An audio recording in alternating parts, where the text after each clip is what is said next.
Welcome, everyone, to News on the Flip Side. We're late because of Sean. There's two Sean's, so you can figure out which one it is. But it's one of them Sean's down there.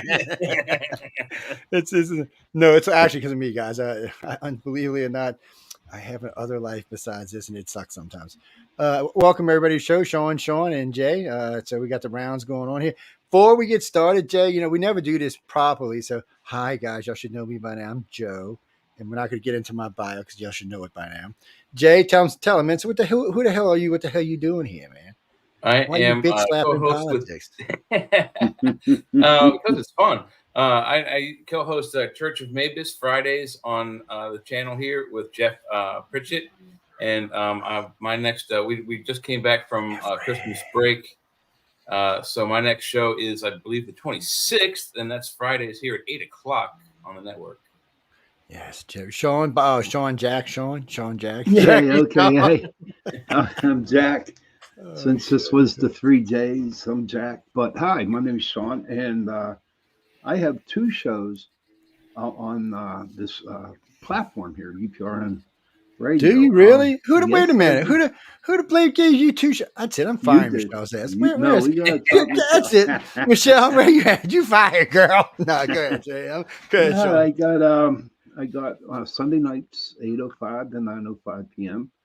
and Tuesday nights 8:10 to 9:10 p.m.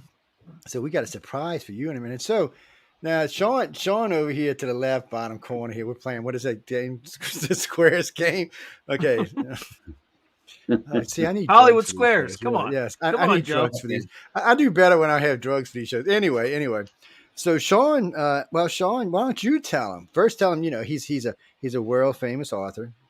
He's won a few prizes along the way, but more importantly, he's got other news for y'all. So I'm gonna have a show on the network. Cool. I'm not gonna get into too many details because I still have to make sure the name is perfect and everything's perfect. But it is slated to start Sunday nights in February. It's gonna cover. It's going to be very similar to my YouTube channel, Through a Glass Darkly, kind of an extension of that. It's going to be where the paranormal meets military science fiction and fact. So if you think you can't mix geopolitics and the paranormal, you are in for a rude awakening. What time, Sean? I like it. Yeah, he's following you, Sean. He's following me. Yep. Yes, Sean, I'm going to have to get you. Yeah, it's an S squared. It's an S squared night. That's right. Yeah. So it's going to be Sean Jack, you're going to have to stay up late some days just to catch his show.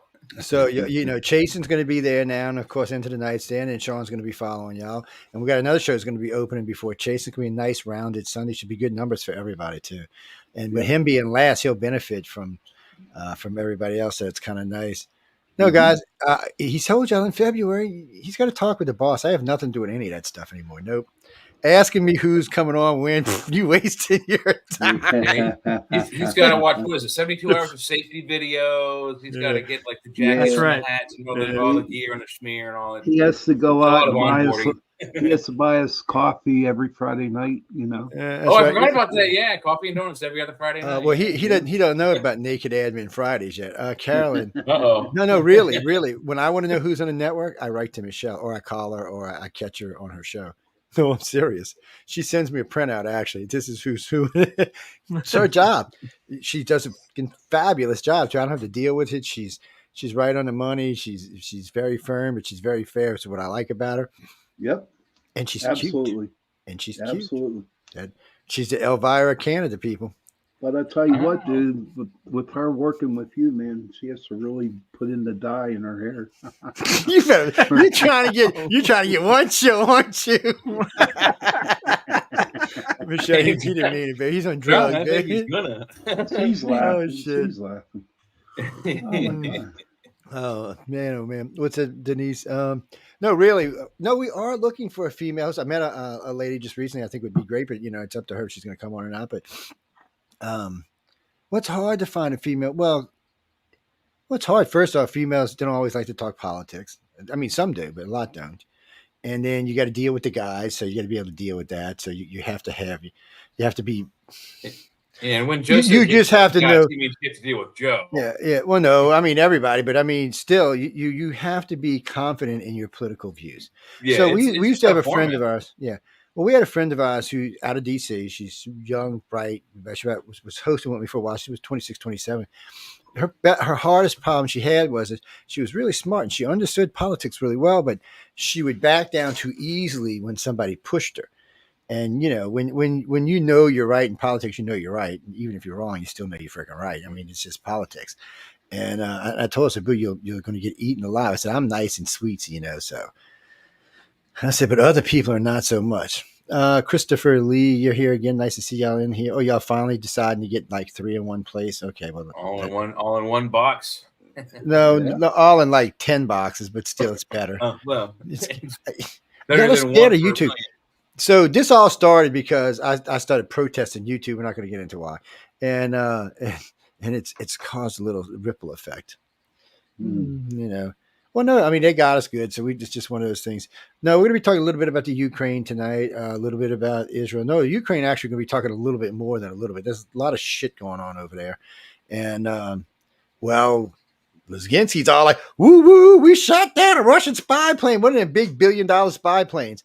I'm like, dude, you just want to get bombed, don't you? I'm thinking you dancing around Kiev. Sooner or later, there's going to be a continental ballistic. Ooh, bloop. There's that possibility, but there's also the Kiev is going to be gone. That they're using stuff that's so old and out of date that they don't care if Zelensky shoots them down. Yeah.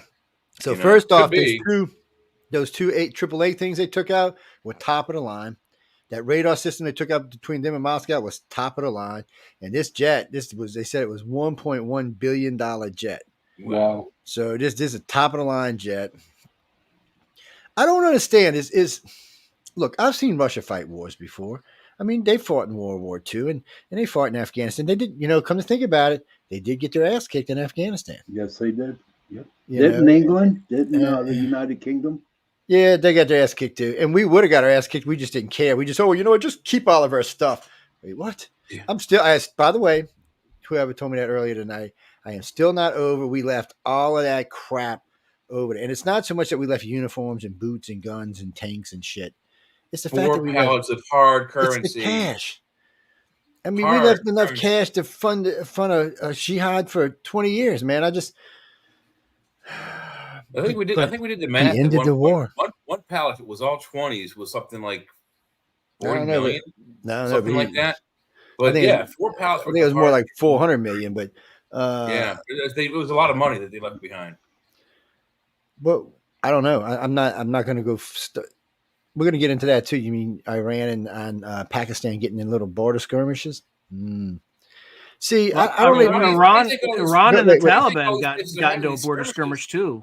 Yes, that's what I heard. Yeah, but just recently, Iran bombed Pakistan.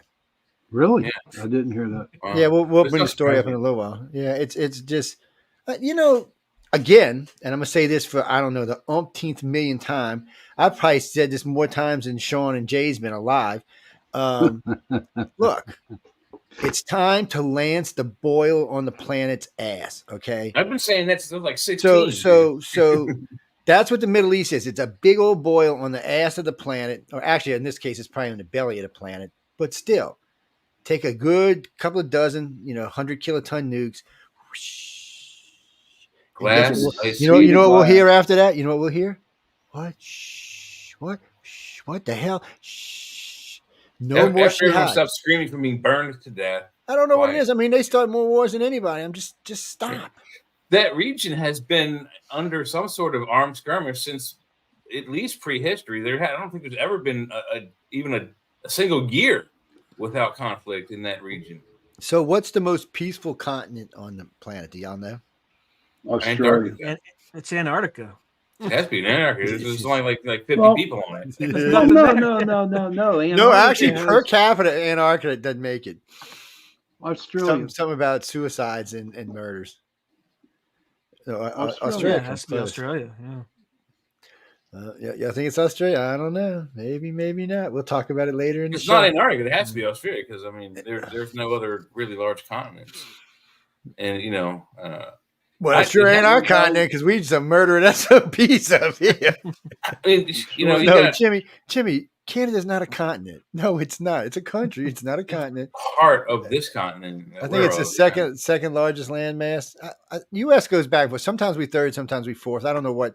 It's like one country swells. Anyway, no, Russia and China is still probably the two biggest countries on the planet.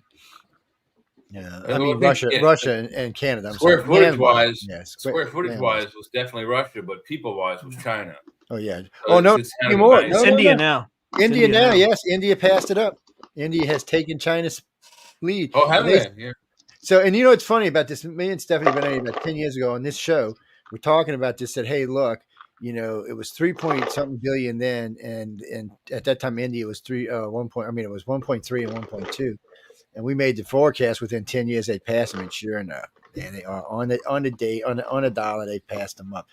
And India's going to keep passing them. And see, I kept trying to tell everybody, India is the country that is going to be the next large free democracy, and that's the country you got to watch. Because as long as they stay a democracy and stay part of England and all that, one day they will be far above America money-wise. I mean, it's just a matter. And you see Bill Gates and all that. And people should have realized when they seen nuts job Bill Gates go over there and start investing tens of billions of dollars, you should have known something was up. All these other shitty companies went to China where they could try to shortcut things and make money off of you. All the other companies went to India, which is a much longer term goal. And they're going to be the ones that pays out. And the main reason is because Xi Jinping's, he doesn't know how to deal with people like Donald Trump. And there's no way he can't figure out how to get all them sanctions off his country. And then COVID comes along and other things going, and then, poisoning our dogs, poisoning our babies. Nobody wants to buy anything from China anymore. So it's going back to Taiwan, Japan, Vietnam is actually taking a big role in it now. Who would have known? Vietnam makes a lot of our electronics, a lot of our almost all the light bulbs you buy now in the grocery stores and in the hardware stores, they're made in Vietnam. Good. I know people, and just 20, 30 years ago, people hated them Vietnam gooks, baby. Oh, yeah. I think my wife still does. Well, aren't they still from? I was too young. Are we allies with Vietnam now? Yes. Yeah. We're the ones who set them up to make the electronics. I mean, they're making all of our LED light bulbs. They're making most of the electronics you get in your toys. They're making, they're not making like the circuit boards. That's we know where that is, but we set them up for success for sure. No problem. So we're 2 years out for our first chip plant, 3 years out for our next 2 chip plants. Let's see how close this actually is. Anytime I hear estimates like those, it shouldn't be that hard to retool stuff in the country. We got shit laying around all over the place that has either been used or been started or put aside or military, whatever. There's a factory like 2 blocks that way from my house, from where I'm pointing, that's not being used right now, that used to make like car, not parts, but car tools like wrenches and sockets and that, like for factories and warehouses that made that build tools. And Bowen's got 4 clean plants in East California that are all like 300,000 square feet. Clean plants is where they're building stuff that they have to enclose it and nothing can get in, any kind of dust or anything. Yeah, it's mostly high end electronics and stuff for NASA and stuff like that, but they're not being used. Man, they'd make great chip plants and they'd be easy to tool up. So, I mean, I know there's lots of places to tool up. Somebody said, well, we can't go to war with China because it's not like in World War II. We can't just start building shit.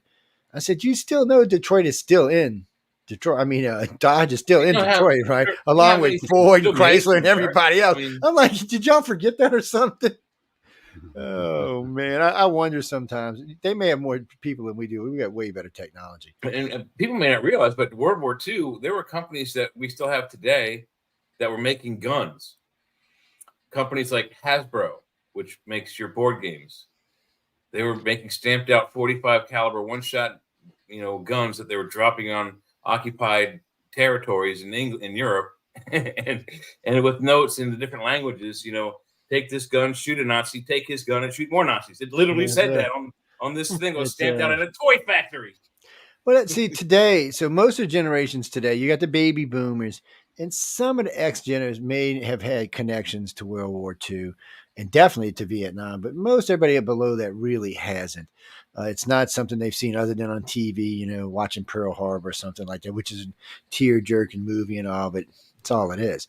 It's not living the experience. You weren't in it. And it's hard to get stuff like that across if you didn't live the experience.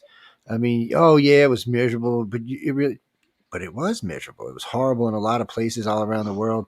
But really, you weren't there. You weren't hearing it every day. It's not part of your life, so you really don't think about it. Right. You don't think about going without this or going without that. Oh shit, I can't have no chocolate bars. I can't have this. I can't have that. Every woman in our country was actually working, building airplanes and tanks and boats and every other freaking thing that could get them on. Running our schools and no, no, Denise. Let me put it this way, Denise. If the females of the United States didn't go to World War II, went to work in World War II, we'd have lost the war. Oh shit, they outnumbered the men in the plants. I was like 10 to 1, 12 to 1. It was crazy. By women. It was just they were busting it. Thank God for the ladies, man. Mm-hmm. What are you saying? They should have Rosie. So you were going to be Rosie the Riveter and burn your bra while you're riveting the thing. I think we're past all of that now. I think we can move on for that. Well, the only reason I bring it up, could you see a Z Jenner out there driving a rivet gun? Nope. I could see it. It would just be like comedy, but I could see it. Now the X-Geners, I think the X-Geners could get in there and bust it. They'd be like this. They'd have their cell phone. The millennials could bust it. On how to rivet. Yeah. Try not to lose a finger. Shit. Yeah, no, right. They would be taking selfies of them shooting. Yeah. No, I think they would take their phones away before they went to work. Yeah. Well, they'd have to because they'd be working on classified equipment. So it'd be put your phone in the bucket. That's right. You get your phone when you're done, buddy. Leave your phone right here. It would be in a lot of ways it would be comedy, but I think with any generations, once it settles in, once you know it's this or die, I think it doesn't matter who you are, you're going to turn your ass around or you're going to die, one or the other. I really, you have to admit though, the first like year would be funny though.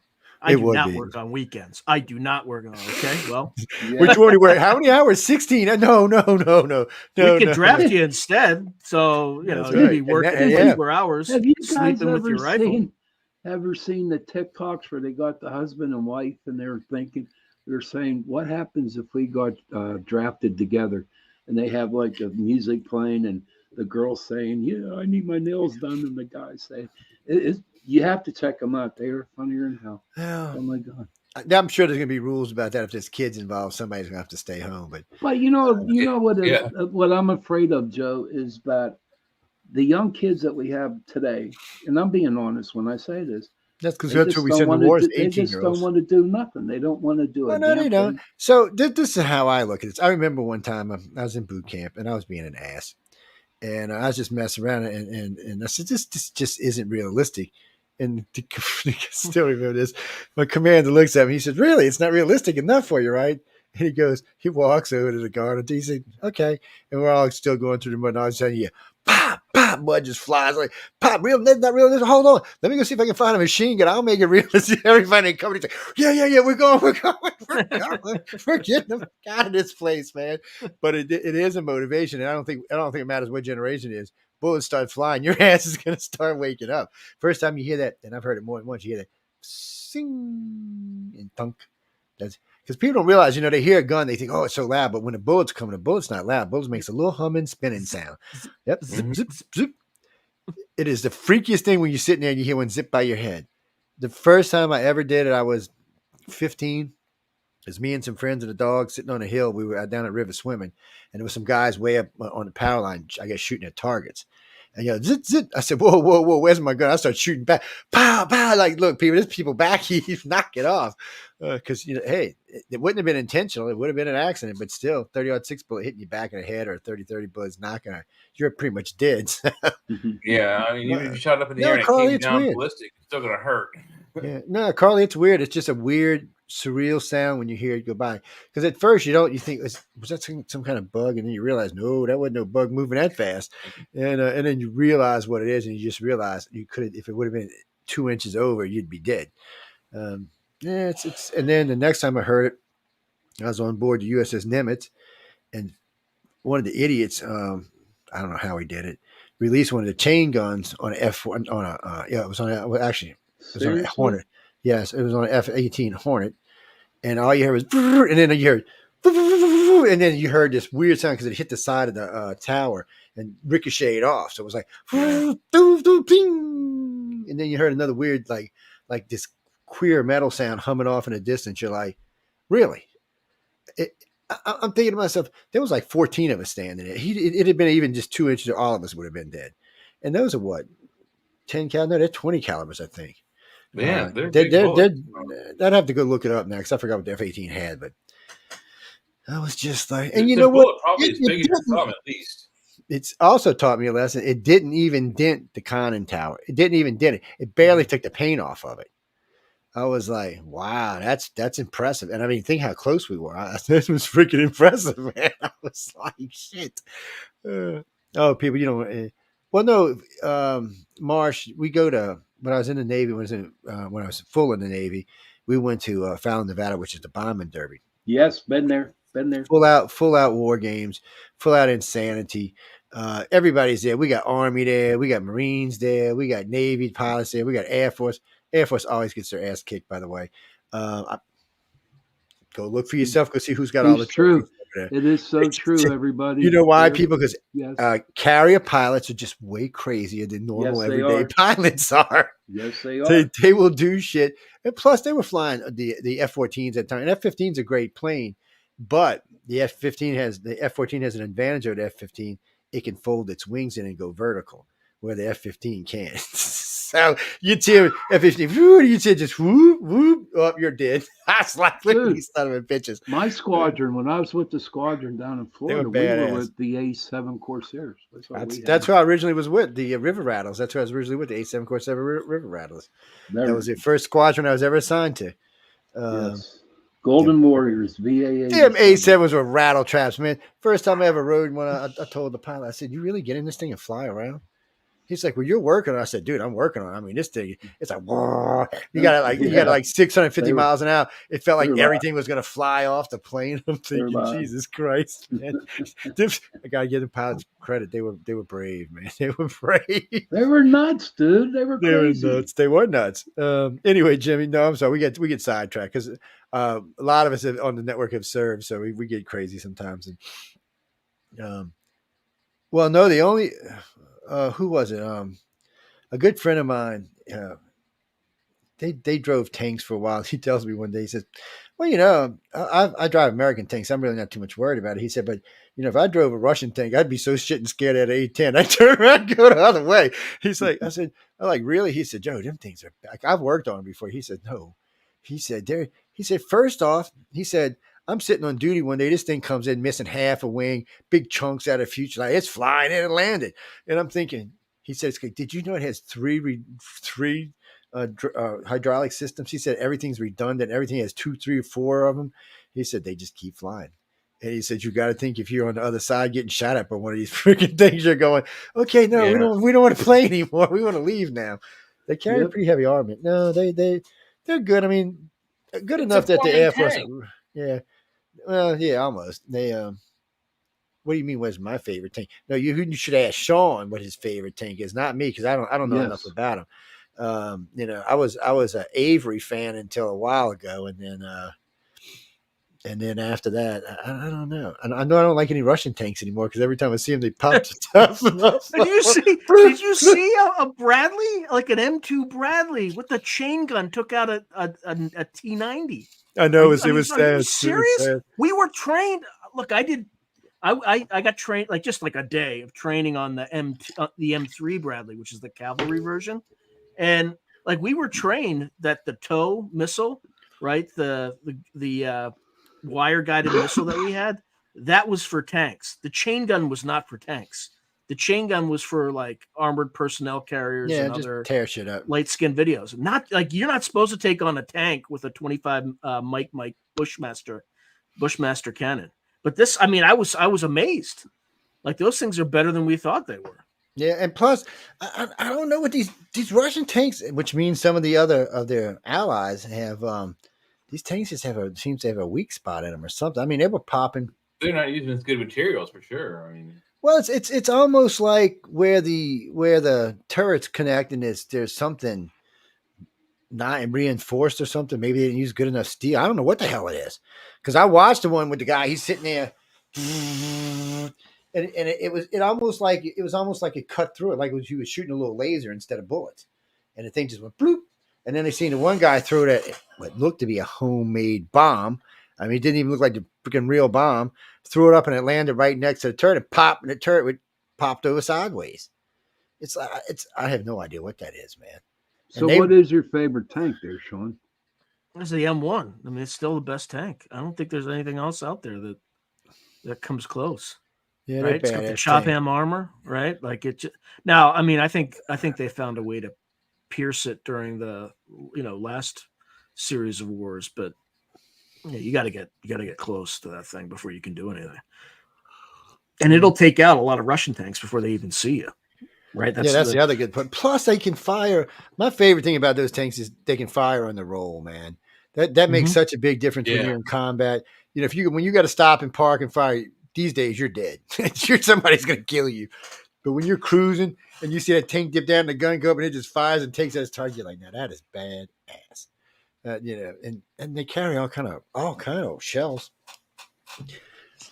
I seen the Army they carry airburst shells to like throw flares up in the air. Yeah, well, the who was it? It was, I think the Marines actually petitioned this for the Army for some reason. They want to use some type of, he called it something Sparrow missile that's fired like a shell. So you fire it out the barrel of a tank, but when it gets out of the tank, it goes out on its own like a little Sparrow missile, and it's got a serious ass charge in it. I was like, what?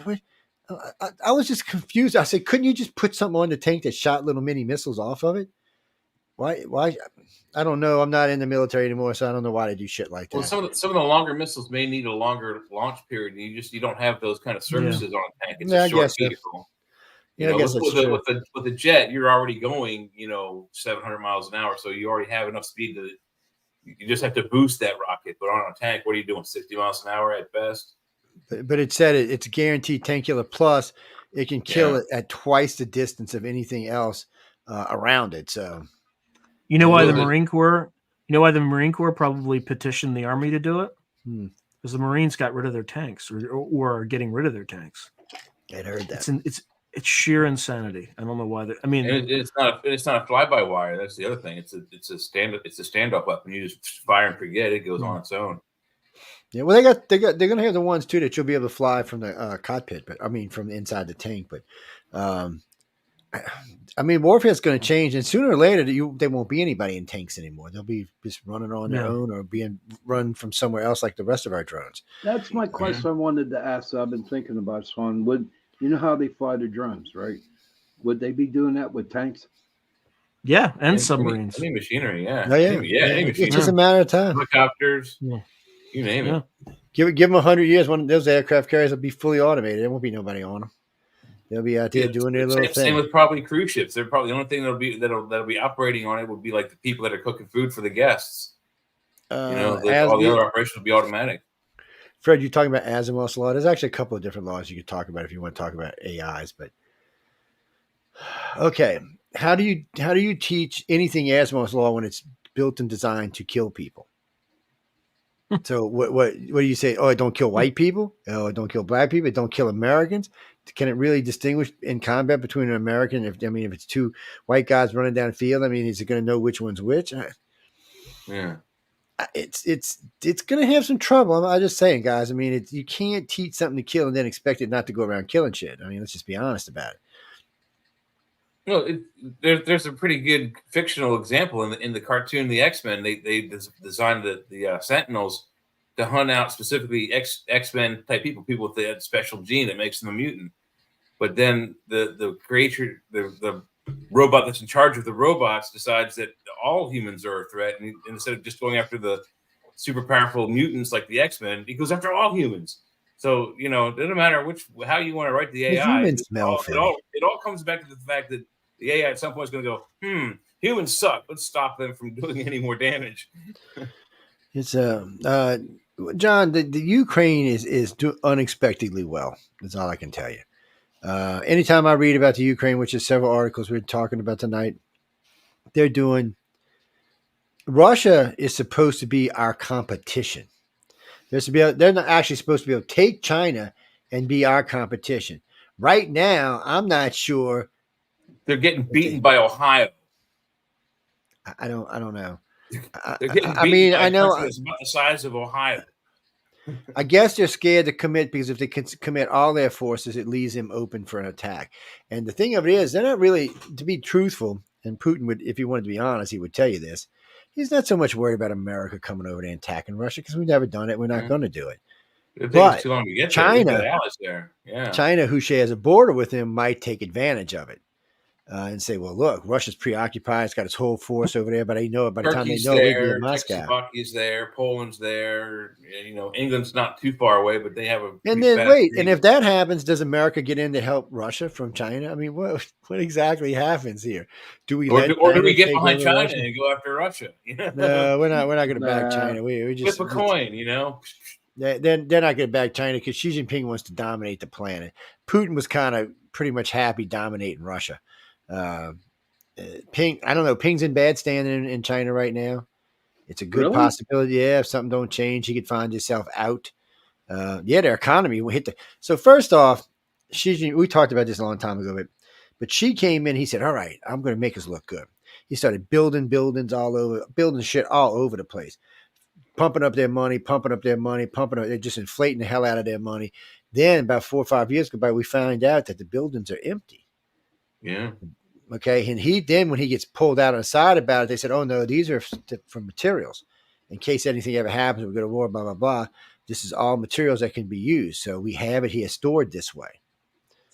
Okay, well, how is raw building material stored as a finished building? How do you do? I mean, what do you? That doesn't. I don't think they finished the inside. I don't think the insides were finished. I think all the wires and all was run, but I think it was all. How do they get up there? I mean, they have to. No, I mean they had like the metal frames going all the way up and all the wiring all in there, but all they have to do is roll that shit back up and go. Also, that they can take it down to rebuild like Beijing after a war. It makes absolutely no sense. I agree. It made no sense at all. But U.S. was cracking down on them at that point about buying stuff out of South America. We didn't like them buying as much raw materials out of South America as they were. So we started cracking down on, I guess they just figured, well, we'll just store it like this. And why not just build underground facilities and store the shit, properly? Copper, rubber, whatever you're going to use. Gold. Fuel. I mean, they've been buying up our oil reserves since stupid Biden started selling them. How can you honestly be this stupid? You're selling off our oil reserves to try to lower the price. I'd rather you keep the price up and not give our freaking oil to China. So you lowered our reserves, up their reserves, and the cost is still our backup emergency, supply. I mean, it's like a 12-year-old's running the country. It's somebody playing because a 12-year-old probably is running the country. I think a 12-year-old would do actually better, Maybe one of those tech school kids that's 12 or 11. I'll bet you $5 to do a better job than Biden. Oh, I wouldn't probably doubt that. Well, I don't think Biden's not even in charge. There's some clown that is running. Yeah, Obama. My problem is, if you judge by the way things that are going in the country, it seems like there's 3 or maybe 4 clowns going on. So I think sometime Obama gets his will in there. What's her name? Janeway. What's her name? Anyway, his wife definitely gets some say in there. And then I think his little groupie staff was what they are, get their way sometimes. Because you hear him say shit or do shit, and you're like, wow, that sounds like something like a really young progressive would say. Yeah. And not some old, because like his social media consultant is like, I mean, you just and it's just sad. And then he keeps making these Bidenomics decisions that are just so horrible. I'm like, dude, do something. Look at the prior economies. Look at the good economies this country's had and see what the hell they were doing and try to match it. Stop doing whatever the hell you are right now and just stop.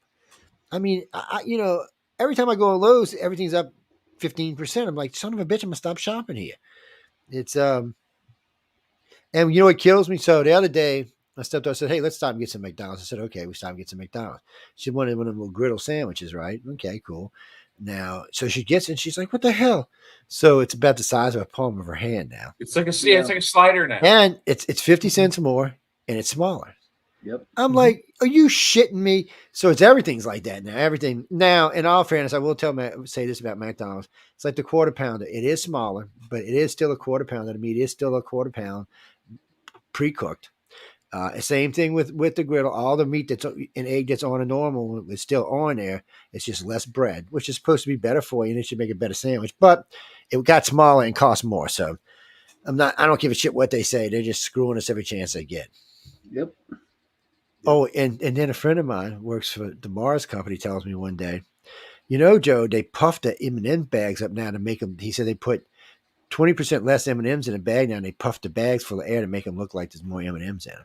Oh, yeah, and then they explain that the air is for shipping purposes, so the particularly when it's like chips, so they won't collide. Because, you know, when I was a kid, M&Ms didn't have no puff bags. You could feel the M&Ms already across the bag, man. It's like, yeah.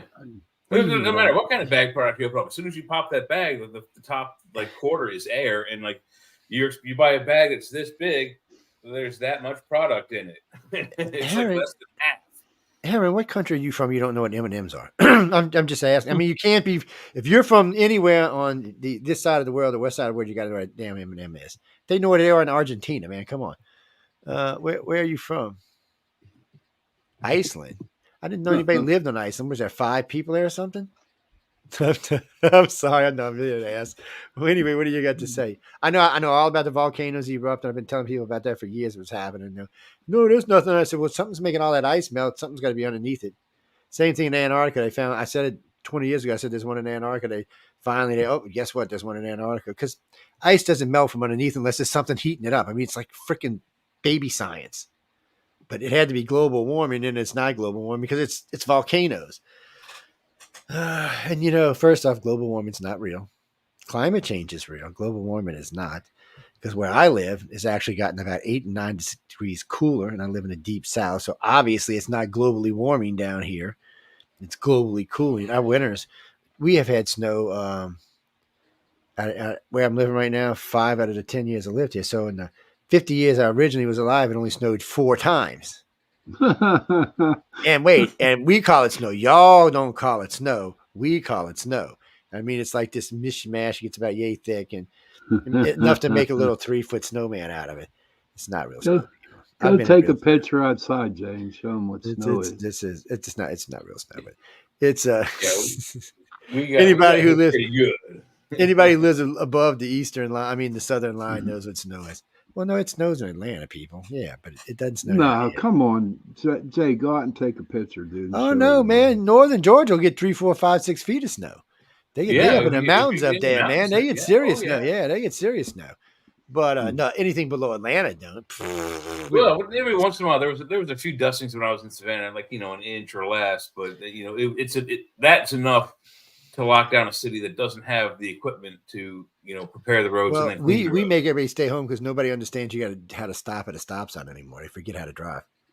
Did Texas get hit this year? Mm-hmm. Texas get hit. Yeah, I was talking to my grandson. It was -3.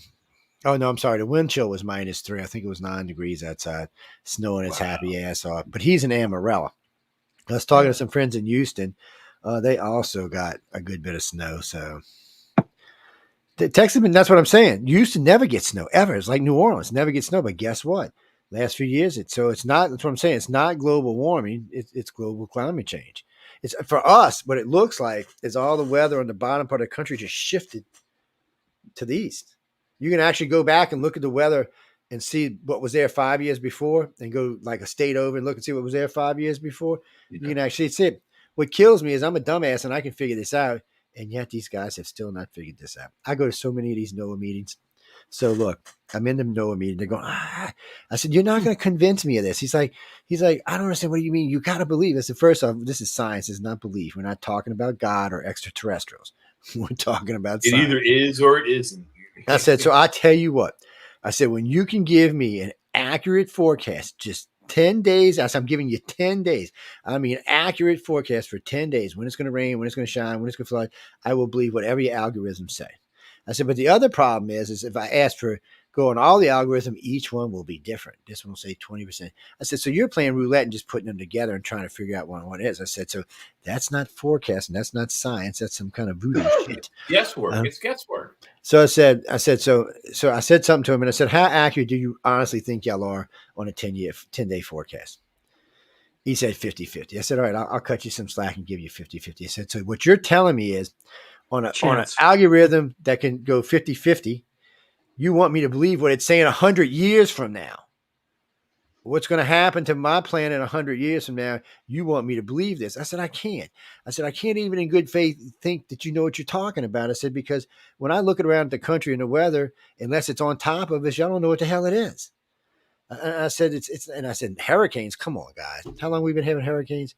I said, you got to wait till the day before it's going to hit landfall and tell us where it's going. And you don't always get it right then. I'm like, come on. Even then it sometimes takes sharp turns to go the opposite direction. But the point being is from the day of its conception, they should be able to tell a hurricane's going here. But no, they can't. And they can't even tell you, like I said, 3 days out, it's still a joke.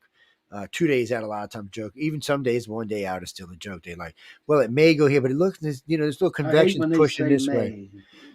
So it may do this. And wait, and this is perfect example. Perfect example. We're sitting, my wife and I are sitting in the Grand Casino the night before Katrina. So I'm sitting there. We were spending the night on the coast, and we're sitting there. We were still living in New Orleans at the time, and we're sitting there watching.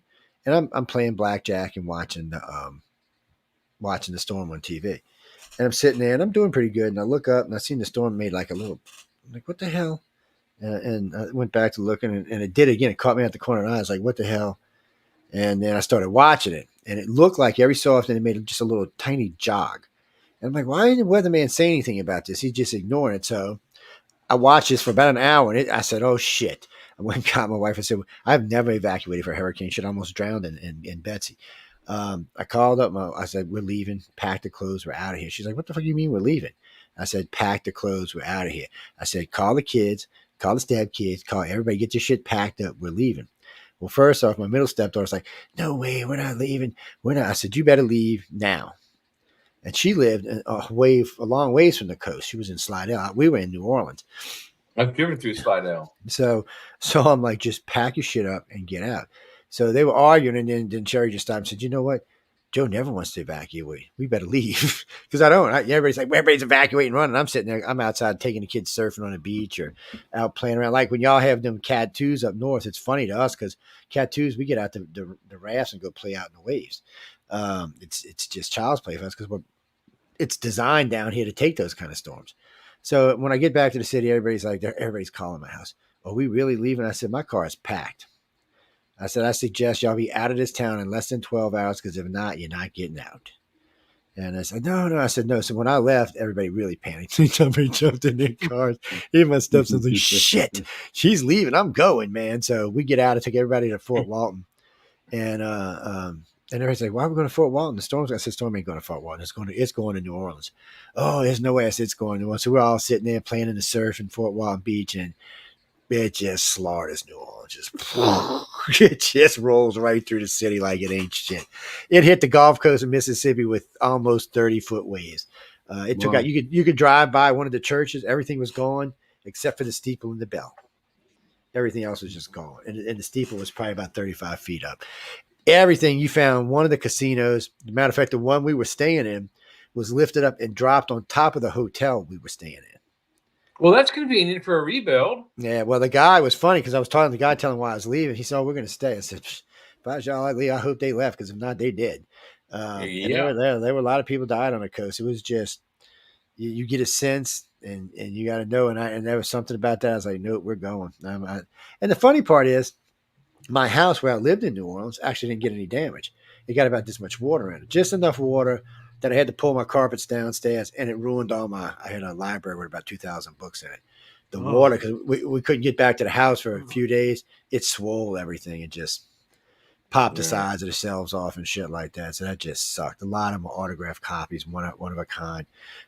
Just personal autographs for being on the shows and shit.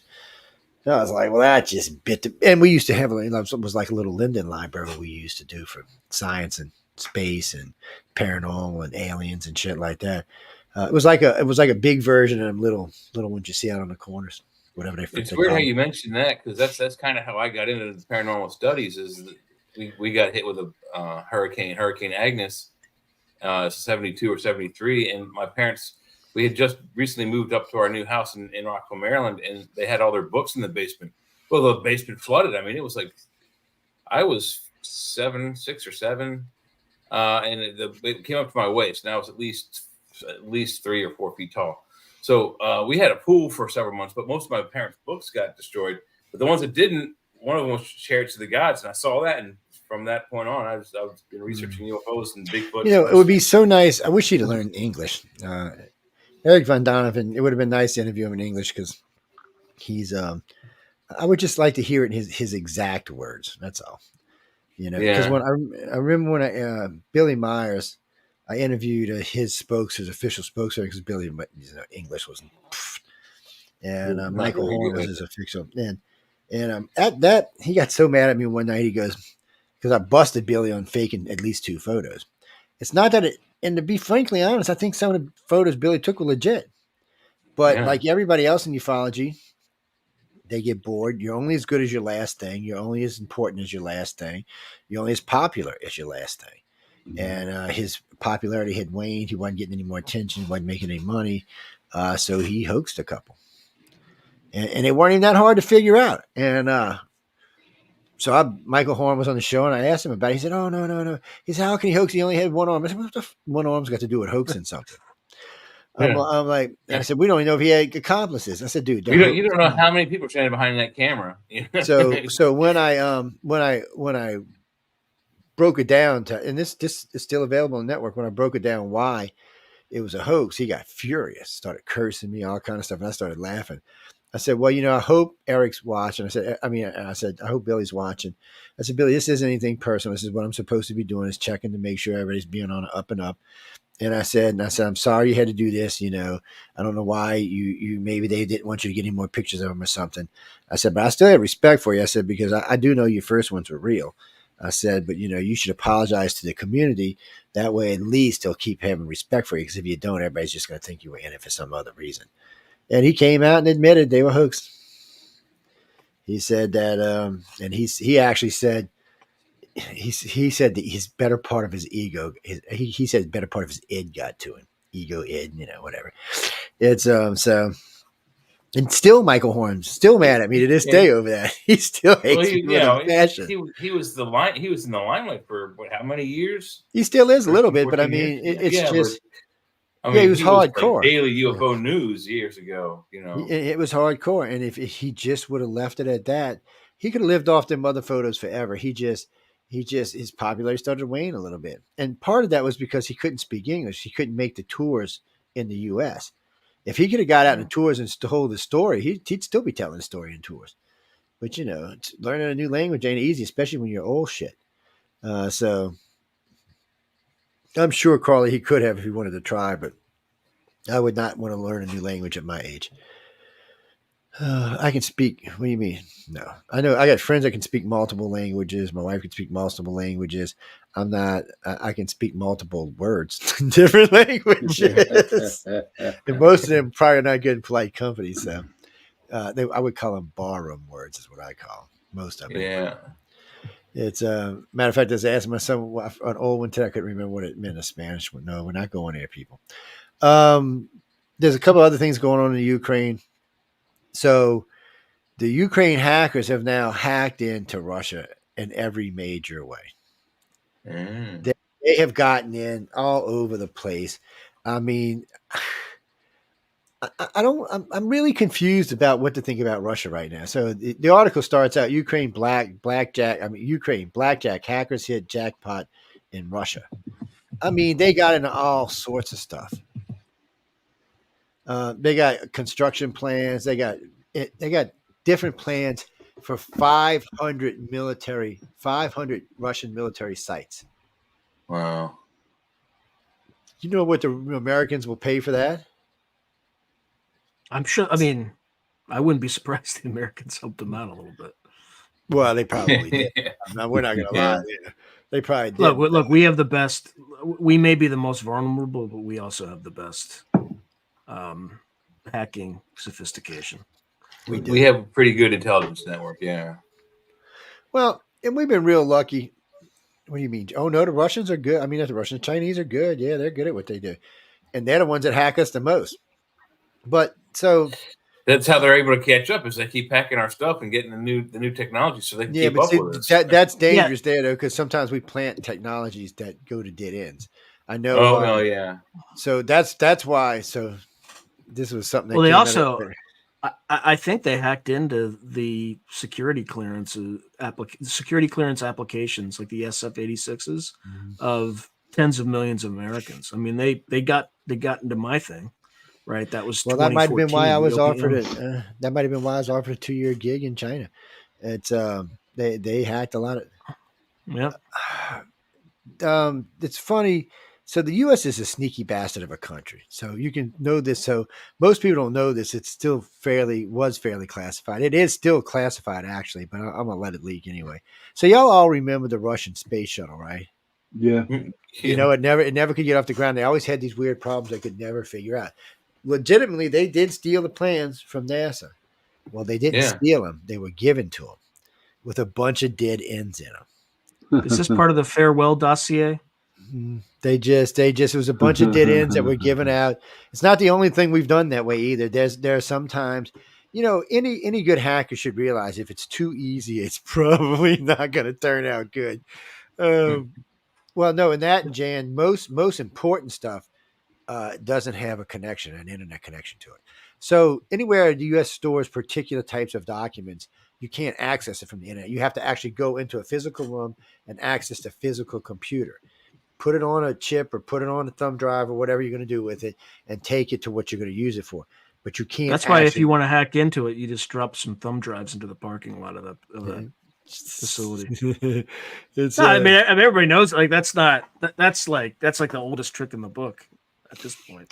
Yeah, they except it's like 300-bit encrypted, so it's probably a pain in the ass to get into. It's I mean, they have better intrusion detection technology now. So so we only use. I notice every now and then somebody tries to hack as well. The offline computer is running 256, and so it's pretty mostly safe. This setup is a little bit different because it's a tiered security system. So first off, the cable company runs a security system on top. Then my routers run dual security systems, and every computer in that place has at least one good security system on it. So it gets a little redundant, but it also keeps people out of your shit. Because I'll get pings from Norfolk all the time. Like you'll get like 1.5 million pings in 60 seconds. They're trying to get into your system. They're actually trying to bring your system down when they do that. In the old days, they would knock out a computer, boom, because your computer just couldn't take it. Today, these 12 cores are like, whatever, go take that child's play shit home, man. You're not getting in here with that stuff. It's not going to happen. You can't even go fast enough to keep up with these computers I got right now. What do you mean? The one I'm on right now? No, the one I'm on right now is an 8-core with 128 gigs of RAM in it. Yeah, it's all SD drives. Yes. No more. Oh no, some of the ones are regular drives, but these are all SD drives. Yes. Oh no, this ain't the big one. This is my personal, just for doing this. This does nothing else but what we're doing right here. It's not designed. It don't post card. It don't do anything but this. It's what it's just designed for this. What do you mean about the tank? I did read the article about the Ukrainian guy chasing down the tank driver on a bicycle. That was so he was throwing Molotov cocktails at the tank. I'm thinking, don't tanks have machine guns on them? What happened? I know in the old days they had machine guns on them. Yeah. I'm thinking, you just spun around and went, oh, sorry, didn't mean to cut you in half there, bro. There should be a 12.7 millimeter Dashuka. And they got this on video. The guy, he hit the truck.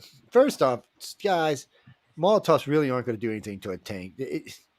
It's not even going to get it hot enough to do anything. Lucky enough to get some of that fire in the magazine where the bullets are stored, you're not going to do much damage. Maybe get the gasoline in the breathing vents and suffocate everybody or something. I don't know. Maybe, I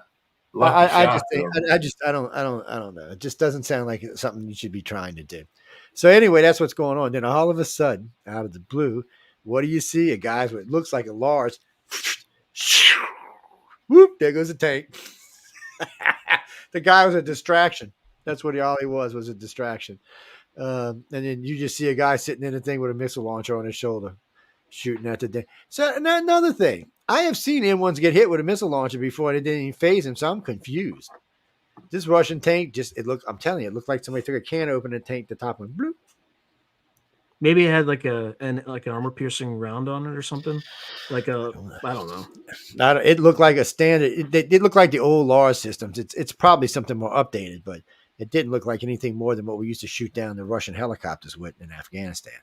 Like RPG really. sort of thing? Yeah, Or Stinger? sort of. Yeah. It was very unsophisticated. Hmm. I'm not even sure. It might even had a wire on it, to be honest with you. It was a shoulder launched weapon then, probably. Launch weapon is what it was. You see the guy, he's kneeling right there because the guy in the tank, for some reason, I think he was going to turn around to shoot this guy because he was turning the turret, and then you see in the video the guy sitting in the middle of the road on his knee, and I guess the guy in the tank noticed and he was turning back, but it was too late. So he got the turret midstream. I guess he caught it underneath while it was turned. Was it an N-Law like one of those British anti-tank weapons? Because those will work. It could have been. Yeah, no, I mean, a javelin mean, is designed for top down too, so a javelin would absolutely work. But you would know if it was a javelin, I think. But I mean, it just looked like any standard rock, over the shoulder system. It's probably an N-Law. That's probably a British N-Law. But, it's hard to tell when they're that far off, and it was in camouflage green too. So, what do you mean, Jack? No, that don't mean who it belongs to. Camouflage is just the area you're at. Yeah, no. Okay, just because they're green don't mean they belong to a particular branch of the service. And actually, a lot of those type weapons you can usually only find in like the Marines or the Army. You usually won't find them in the Navy or the Air Force. Because Navy and Air Force use real missiles. They don't use baby missiles. They use real missiles, man. They're like, what's that little? No, hold on. We show you how we're going to kill this tank, man. We're going to blow this bitch off the ground. Actually, and when we were in Fallon, they did have tank simulations, but cardboard. They did have some old World War II and some like late 70s models tanks out there I used to shoot at. Believe it or not, them old tanks were heavily armored, man. Friggin' shit. You'd think the new weapons would pierce right through it. Nah, not all the time. No. Oh, the old World War II tanks never had a shot. They were so heavily armored that they couldn't even rotate the turrets while they were moving. They had to stop to like do everything: aim, shoot, rotate, all of that. They're just there to see who's the best shot. That's all it is. It's a bombing derby. It's a fighter derby. It's a whole 9 yards. Yeah, they just blow shit up. That's all they do. And you're on 24 hours. Sometimes you're on 48 hours, off 24, but usually you're on 24, on 40. I signed up for the on, so I'd be off on 48, off 48, because you got to stay at the Mustang Club as well. Anyway, that's where we were staying.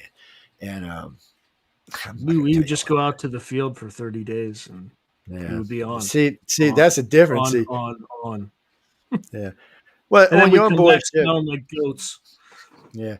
Yeah, that's pretty much how that was. They when we were on board ship, sometimes you just be on, and you're just working, getting whatever sleep you can get, because they really want to see what you can take. But when once you get to a certain punchy point, though, because you're screwing around with $1 billion pieces of equipment, they kind of go, okay, that's enough.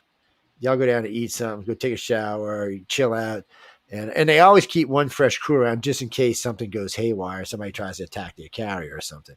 Even though don't pilots have it really nice? They're mandated to have 8 hours of sleep a night or something. They're supposed, well, as long as we're not in combat situations. If we're in combat, they're mandated. As long as we're on, they're on. They can be on call for 48 hours nonstop. I've seen some of them pilots. I'm thinking, you getting in the airplane? He said, yeah. So let me get over here. I said, I'm not going to stand where I usually stand. He's like, what do you mean? I said, I'm getting over here, man. You're making me nervous. Because, dude, they would be like, they'd be like on a chair or something, cockeyed sideways, taking like 5-minute winks, and we would clear their jets. And they're like, oh, shit, already? And I'm like, yes, dude, it's been a half hour. He's like, yeah. He said, wow, that's a long turnaround. I said, yeah, we're trying to let you sleep a little bit. And because we had control of the turnaround, so we could actually help the pilot. And they appreciate it. Let me tell you what, man. They bring you all kind of favorite things back. But, you can only give so much time because the deck commander was watching. So he's out there screaming nonstop. And sometimes I was a deck commander. So it was an interesting life. I'll tell you that much. Well, no, people, it's always like that on board a ship. And when you're in the military, it's always like that. You get breaks and you get life and you can have fun. I mean, there's lots of stuff to do in the service that's fun. And once you're stationed somewhere, especially if you're land based, you get a lot more fun. But but that's your life. I mean, you're prepared to go kill people. That's what we do. We go make sure that you can live without having to deal with this. Like you little Z-Jenners, y'all can be okay and, drink your little chocolate milk and shit and not have to worry about it. I'm just saying, man. When I was a cook in the Navy, we worked 3 off 2, worked 2 off 3. That's how we did it. Even on ship too. Well, on ship we were 12 and 12. When we were on combat duty, sometimes I would see 72 hours straight with 24 hours, and then 72 hours straight again with 24 hours. And then they would break us and give us 48 hours and then another 72. And I'm telling you what, man, 72 hours on a flight deck is almost like suicide. Yeah, it is. It's like, and what happens is, because we all become really good friends, everybody's is really, not only are we talking or looking, but we're all touching, making sure where everybody's at, so nobody accidentally gets their freaking head chopped off or something. Yep. It's a dangerous job, but it also tells you why we have the best military in the world. You don't see any other militaries doing that shit because they'd be blowing their ships up. And Kirby, I did see that. So the Chinese, their new fancy aircraft carrier that's supposed to be the answer to the Eisenhower, is cruising along. Woo, boom! Big chunk of the side blows out. I think it was a boiler or something like that.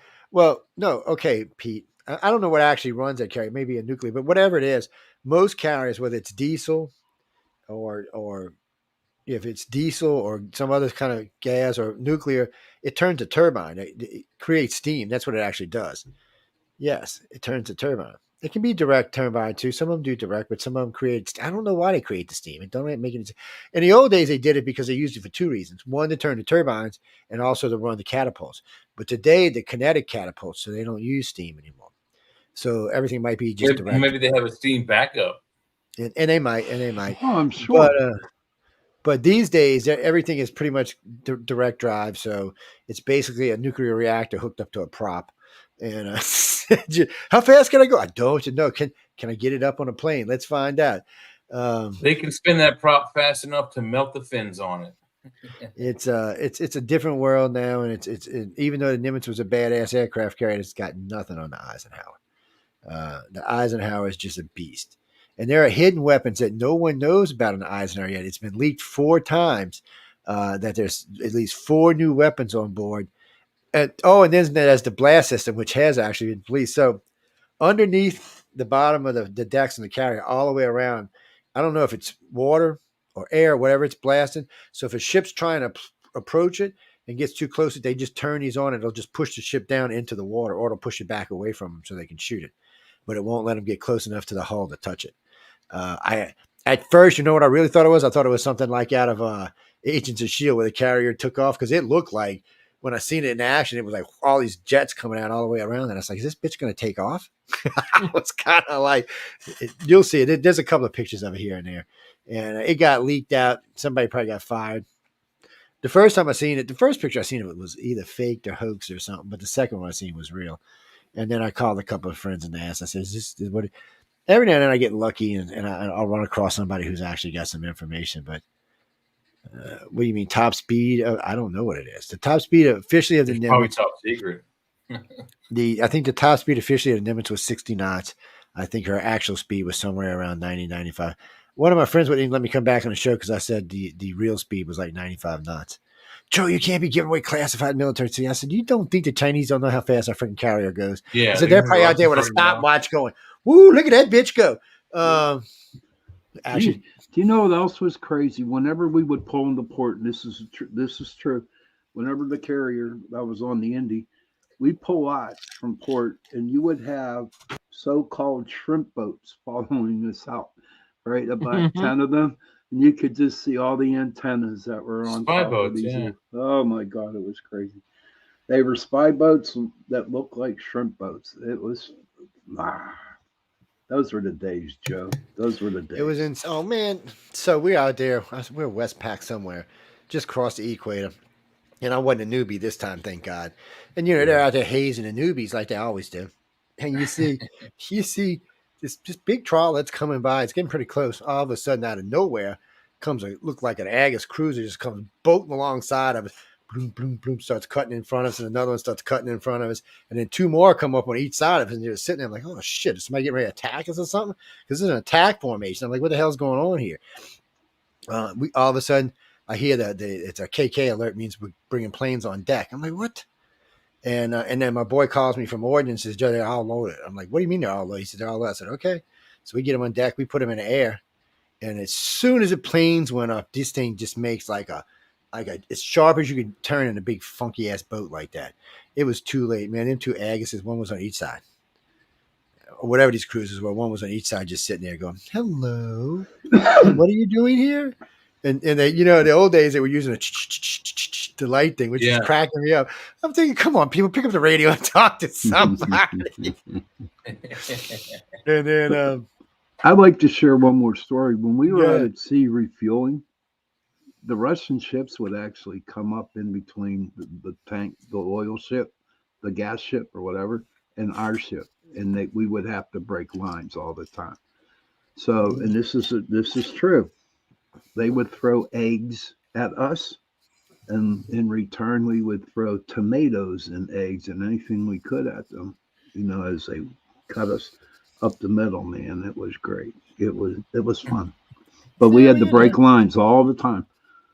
And there's nothing you could do about it. And that's why they were doing it. So anytime on the Nimitz, the only 4 or 5 times I've seen this, I still remember this. I'm sitting on the underneath the deck smoking a cigarette. Because there's a little underneath the flight deck, there's a little cubby. So I'm sitting there smoking a cigarette. It's a great place to take pictures. So I'm sitting there and I hear the alarm going off, meaning about what we're doing. So I come off the deck, I come up top, and I see the tender coming up alongside of us, and it's getting awful close. I'm like, whoa, tender don't ever get this close. So I go walking over there. I'm getting ready to start getting on the mic and bitching at somebody, and I look over the side, and what do I see? Ballistic missile submarine with. She had, what was it, 2, 4, 6, 8, 10, 12 hatches on top. I was like, son of a bitch. I've never seen one personally that close before. I was like, wow, what is this? And then you seen, it looked like a freaking destroyer came up and just parked in between. Nothing was getting around us. They were just sitting there. And we were cruising at about 22 knots. And had a whole bunch of them. And there's just loading shit, unloading shit. Yep. And what they were doing is, so they were bringing on board our ship, bringing it below decks and using the side hatch to bring it onto the submarine. Yep. I was like, look at this slick shit, man. Yep. Yes. They didn't want the Russians to know it was there. See, now the Russians got them satellites to go, what the hell are these idiots do? We know there's a submarine right there. It was crazy to watch, though. Those were the days. Well, the second time it did it, I got to go on board and walk around, take a look around. I was like, I'm glad I'm not a submariner. I said, I'm out of here. I'm going back to my ship. I was on. No, I wouldn't be on the submarine. No way. We used to call them. You call them bubbleheads, is what they were called. Bubbleheads. So let's see what we got here. Okay. Bubbleheads. Bubbly headies. Let's see what we. Oh, I wanted to bring this up too. New ICBM is seen going 37% over budget. $96 billion cost. So wait a minute. Okay. We're going to pay $100 billion per missile. Shouldn't we just keep the old ones? I mean, you know, what the hell? I mean, we got 5,000 of them. We got 2,300 of them on warheads. Yeah, paying that much warheads on missiles. Explode. Do y'all know at one time we had 11,100 missiles in this country, and Russia had 15,000? That was fucking insane. I mean, that was enough to end the world, I don't know, 20 times over, 30 times over. Nobody coming back from that. That would have definitely been the 6th grade extinction. Well, Janet, the way it's set up right now, everybody who hates everybody seems to live on top of the world. The bottom half of the world seems to get along just fine. Mm-hmm. Yeah, but I don't know. And so y'all know this, just because there's a nuclear war up top does not necessarily mean that it will affect the bottom of the planet that hard. Because we spin in opposite directions. The weather does. Y'all didn't know that, did you? Y'all also didn't know that the tallest in South America spin in opposite directions than the ones in North America, did y'all? I know all this useless information. I have won so much money in that shit. It's not even funny, man. It's not even funny. Well, a good friend of mine from South America, he said, whatever. I said, I'm coming up there to find out for myself. I said, I don't have to. I said, I'll put the camera on for you, videotape it. He said, you got some trick, Tarlin. I was like, I said, dude, it's just the way the planet works. I said that's why they call them hurricanes in one place and typhoon in other places. I said it's just different, man. They don't want to hear that. It's a lot of fun. Brittany, what do you got for us? Joe Biden by 2 million votes. Huh. Well, Brittany, look, I got this land down here for sale in New Orleans. Really pretty land. I'll give it to you for 1.5 mil. It's about 5 acres. It's right outside the city. It's great. You might have to pump a little water off of it, but it's whew, man, it's prime property. You might have to hunt some gators too. Yeah, the gators. Once you pump the water out, the gators go away. Snakes, spiders. Okay, guys, since y'all going to start putting this, so we're doing numbers. Trump by 5 million. Trump by 10 million. Trump by 100 million. What the hell ever? You people are on crack, man. What you got there, Denise? Seriously, Biden's going to win by 4 million. Trump's going to be convicted by all of crimes, and the country will get its senses back, and Biden will win big.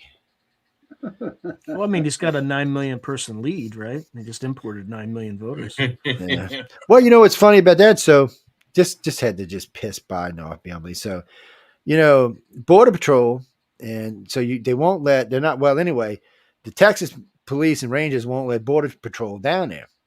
So they've been asking these illegals who you give credit to, and they said that like the first few batches that came over were hardcore Biden. He said these are anti-Biden.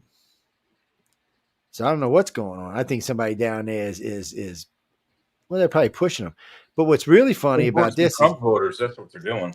So Mexico said they're going to put the Trump thing back in effect, even if Biden don't help them. They've had enough of this shit. They're tired of people drowned in the Rio Grande and shit. They've had enough. So they're going to start seizing these people and putting them in camps to await extradition to the United States. And one of the U.S. congressmen said that we need to balance this out. We don't need 80% men and 20% women and children. He said that's not right. He said and I've said this 100 times, that's a fifth column is what that is. Mm-hmm. So if you've got the 11 million here and 9 million, well, it's 20 million illegals in a country of 400 million. And these are all young men. I said, that's just dangerous. All the way around, that's just dangerous. I said, it's time to start paying. And granted, they're not going to all be evil bastards and stuff, but I bet you a few or more. Jackie, that's true. The people who blew up the Twin Towers did not come from South America. They came from Canada. Yes, they did. Them effing Canadians let them in. Mm-hmm. Mm-hmm. Wow. Canada has no border. What do you mean? They don't have no border restrictions. You freaking half the time you just show them your driver's license, they let you in. Hell, half of those 19 people were in the United States just months prior taking classes how to learn how to fly those jets. And CIA knew they were in they knew they were in the country. Yeah, they knew they were in the country. They knew. They didn't want to tell the FBI because they wanted to get intelligence. They didn't want the FBI to come in and screw everything up by arresting them. They don't want anyone playing in their own sandbox. It's ridiculous. Yeah. Holy crap. That bad. I mean, look, you can't blame the CIA for thinking that way because they're right. But well, but had the information been shared across multiple platforms, it may not have been as devastating. Correct. Be right back. Oh wait, they're going after Alec Baldwin anyway? I'm confused. I thought he was going to be the hero. I don't know if they're still doing the legal action against, but there is a civil suit against him for sure.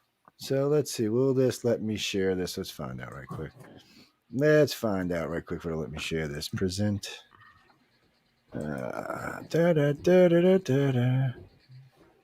Oh, wait, here we go. And click away, baby. Been indicted by a New Mexico grand jury on charges connected to that fatal 2021 shooting on the set of the film. What's that, Gene? All right, I'll restart it. Hold on. Yeah, we can't hear it. Breaking news into CNN. Actor Alex. been indicted by a New Mexico grand jury on charges connected to that fatal 2021 shooting on the set of the film Rust. And Alec Baldwin now criminally charged once again. Obviously, we had been reporting earlier on after that fatal shooting in 2021 that the actor had been criminally charged. Those charges were then dropped. Prosecutors at the time said that that was because new evidence came to light in the case, causing questions about a piece of evidence. A law enforcement source at the time told me that that was because they learned that the weapon that was used in the shooting had been modified in some form. And so, again, those charges had been dropped. Prosecutors at the time said, though, that if they gather new information that determined culpability on the part of Alec Baldwin, they would then possibly refile charges. We're learning today that did indeed happen. A grand jury in the state of New Mexico returning this 2-count indictment. I'll read you the 2 charges specifically. Count 1 is for involuntary manslaughter, negligent use of a firearm. Count 2, involuntary manslaughter without due caution or circumspection. Ooh, Alec, man, you done got your ass in trouble. I was wondering when they were going to go after him. Well, apparently they got some new info they had to go over. So a little bit of a delay. Yeah, y'all can send us any kind of links that y'all want, guys. We don't mind. That's why I played it out. And whatever happens with this, it 100% killed his new TV show. He was doing the new. Oh God, it was funny as hell. It's like the game where you 30 Rock. No. It was a game. Mad show Libs. It was Mad Libs TV show. The original one was Gene Rayburn was the host. He had that really long stick microphone. Match Game. He revived Match Game. It was really, really good. Because they were doing it with the idea of making it a naughty theme, so all the Mad Lib fill-ins were usually naughty suggestions and naughty words. It was great. What the hell? Whoa! What did I just send me blasting my ear out, people? Jesus! Sorry, guys. Somebody just sent me something that came to me full blast. Well, actually, we get ready to take a break, guys. What you got before we go on break? What's up? No, there'll be a song playing it into intros and lovely stuff like that. What is up? Who's your prediction for president? Nikki Haley. It's possible. Jackie Kennedy. It's not possible for Kennedy, even though he's a good guy.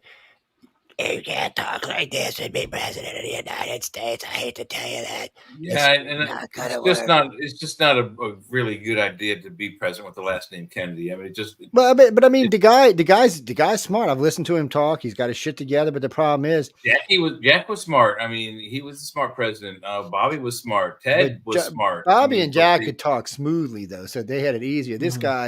This guy, unfortunately for him, they could not talk smoothly. I mean, listen to Jack Kennedy and some of his speeches. He called Cuba. He had a tuna sandwich. I mean, the guy just words. Hey, it's Bostonian though. It's in the corner. You do not knock the Kennedys. I'm sorry. You just but regardless, this guy, it's not his accent or any of that. It's just there's something wrong with his throat. He had throat cancer, didn't he? It's just, I mean, if he could actually talk, he would be higher in the polls for the Democrat. He wouldn't have to leave the Democratic Party and go as an independent. Because a lot of places he's pulling 17, 18 points on Biden. And they're saying, part of that's Trump. No, that's Biden, people. Trump's still pulling 46, 48, he's not 50. taking his votes from Trump voters. And that's the other thing. When you see these NBC, CNN polls where Trump and Biden are close, you never see Kennedy in them. Well, Kennedy's running. So when you do see Kennedy in, Biden's always around 36%. Yeah, so those numbers have to be up by whatever percentage he's up in the. So what it means is if Kennedy runs, it don't matter what Democrat runs. A Republican's going to be president. It won't even matter what Republican it is; they're going to be president. He's going to be the Bob Dole, Ross Perot of this election. He's going to fudge it for the incumbent. Marley, it's going to be Trump's got a lot to deal with before he's going to win the nomination. I mean, judging from the last two things I've seen, he's going to win the nomination hands down. But it still doesn't mean. I mean. So what do you mean? So if he loses all of his cases, as far as I know, none of these cases entail jail time anyway. But even if any of them do, he's going to appeal them, and he's going to get the appeals, because the one in New York, both the district attorney and the judge have said so much hateful stuff about Trump before the case. And back in 2016, they should have already recused themselves. So it's going to be an easy appeal on that, even if he's got to go to Supreme Court. Well, and plus the whole case is ridiculous. It's like you tried to sell your house, you asked for more money than it's worth, therefore you should be prosecuted. And like the federal court judge said, he said, well, wait a minute, didn't the bankers say, yeah, it was fine, we checked him out, we already knew what he was worth, blah blah blah. You don't give somebody $500 million if you don't know what they're worth. I mean, and wait, and then the judge said, did he pay the loan out? And of course, it's paid in full. So I mean, what are we arguing about here? I mean, this is just bullshit. And then now the Georgia case, which was getting a little steam, now we find out the girl in charge is paying her boyfriend $600,000 a year to be a minor investigator and prosecutor. So now we got more bullshit there. So, and then the DC cases are nothing. They don't pertain to anything. There's no insurrection charges there. There's not. I mean, it's. Well, what's bad about this? There's a rumor. Kemp that was his girlfriend, his hot chocolate. Well, I don't know, but Georgia. I know she, whoever her boyfriend is right now, she's paying $600,000 a year to be a special prosecutor. Actually, I don't think he's a prosecutor. I think, he's like a special investigator or some shit. There ain't nobody else on that team making $600K a year. And to do what? Stick his finger in her ass? I mean, I'm sorry, I didn't say that out loud, but anyway, sorry, guys, it popped out of my mouth. I mean, that's probably what he's being paid for. Let's be honest. To professionally provide an enema is the proper. There you go. That's the proper way to say that. See, that's what we got showing around. I don't know what I mean. I hear things like this, and I hear everybody screaming about how corrupt the Republicans are. And I'm thinking, really, we got Joe Biden blackmailing prosecutors and presidents. We've got all kind of illegal criminals going on. And even when 55% of your own party says that they think these investigations and trials are politically related, that should tell you right there. That's all you need, because 90% of all the Republicans doing 70% of the independents do. I mean, you and we all know the same thing. In the end, they're going to all be in front of the Supreme Court, and they're going to get overturned, and you're going to have wasted literally probably $1 billion or more on trials you knew you could not win from day one. And I said this from day one. I said this in his first election. I said, stop talking about Trump or he's going to win easily, and he did. And I said this in this one. I said, every time y'all bring another charge, he's going to go up 3 or 4 points. It's exactly what they're paying for his ad campaign just by mentioning these court cases. Well, that's the thing. Like, they don't get it. Like, they're just pissing people off by doing this. People who don't even like Trump, they're pissing them off because they see how he's being prosecuted for kind of trumped up charges. There you go, trumped up charges, literally. And people just see that, like, if they can do that to this guy and he's a billionaire and can afford to defend themselves, they can do that to us.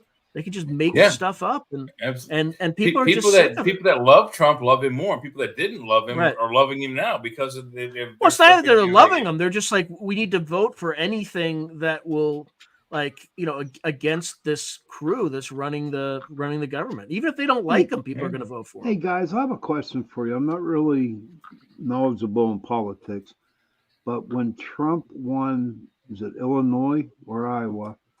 Was that a big deal? Illinois, usually there's like the three that are it's a big deal in the sense that it has a caucus system, which is a little bit different than a traditional primary. What's a caucus system? I don't know. You have to go in, like, you have delegates that go into these caucus rooms, and you have to convince all the other delegates that your person is the person. So it's kind of, and it kind of happens, I think, sort of.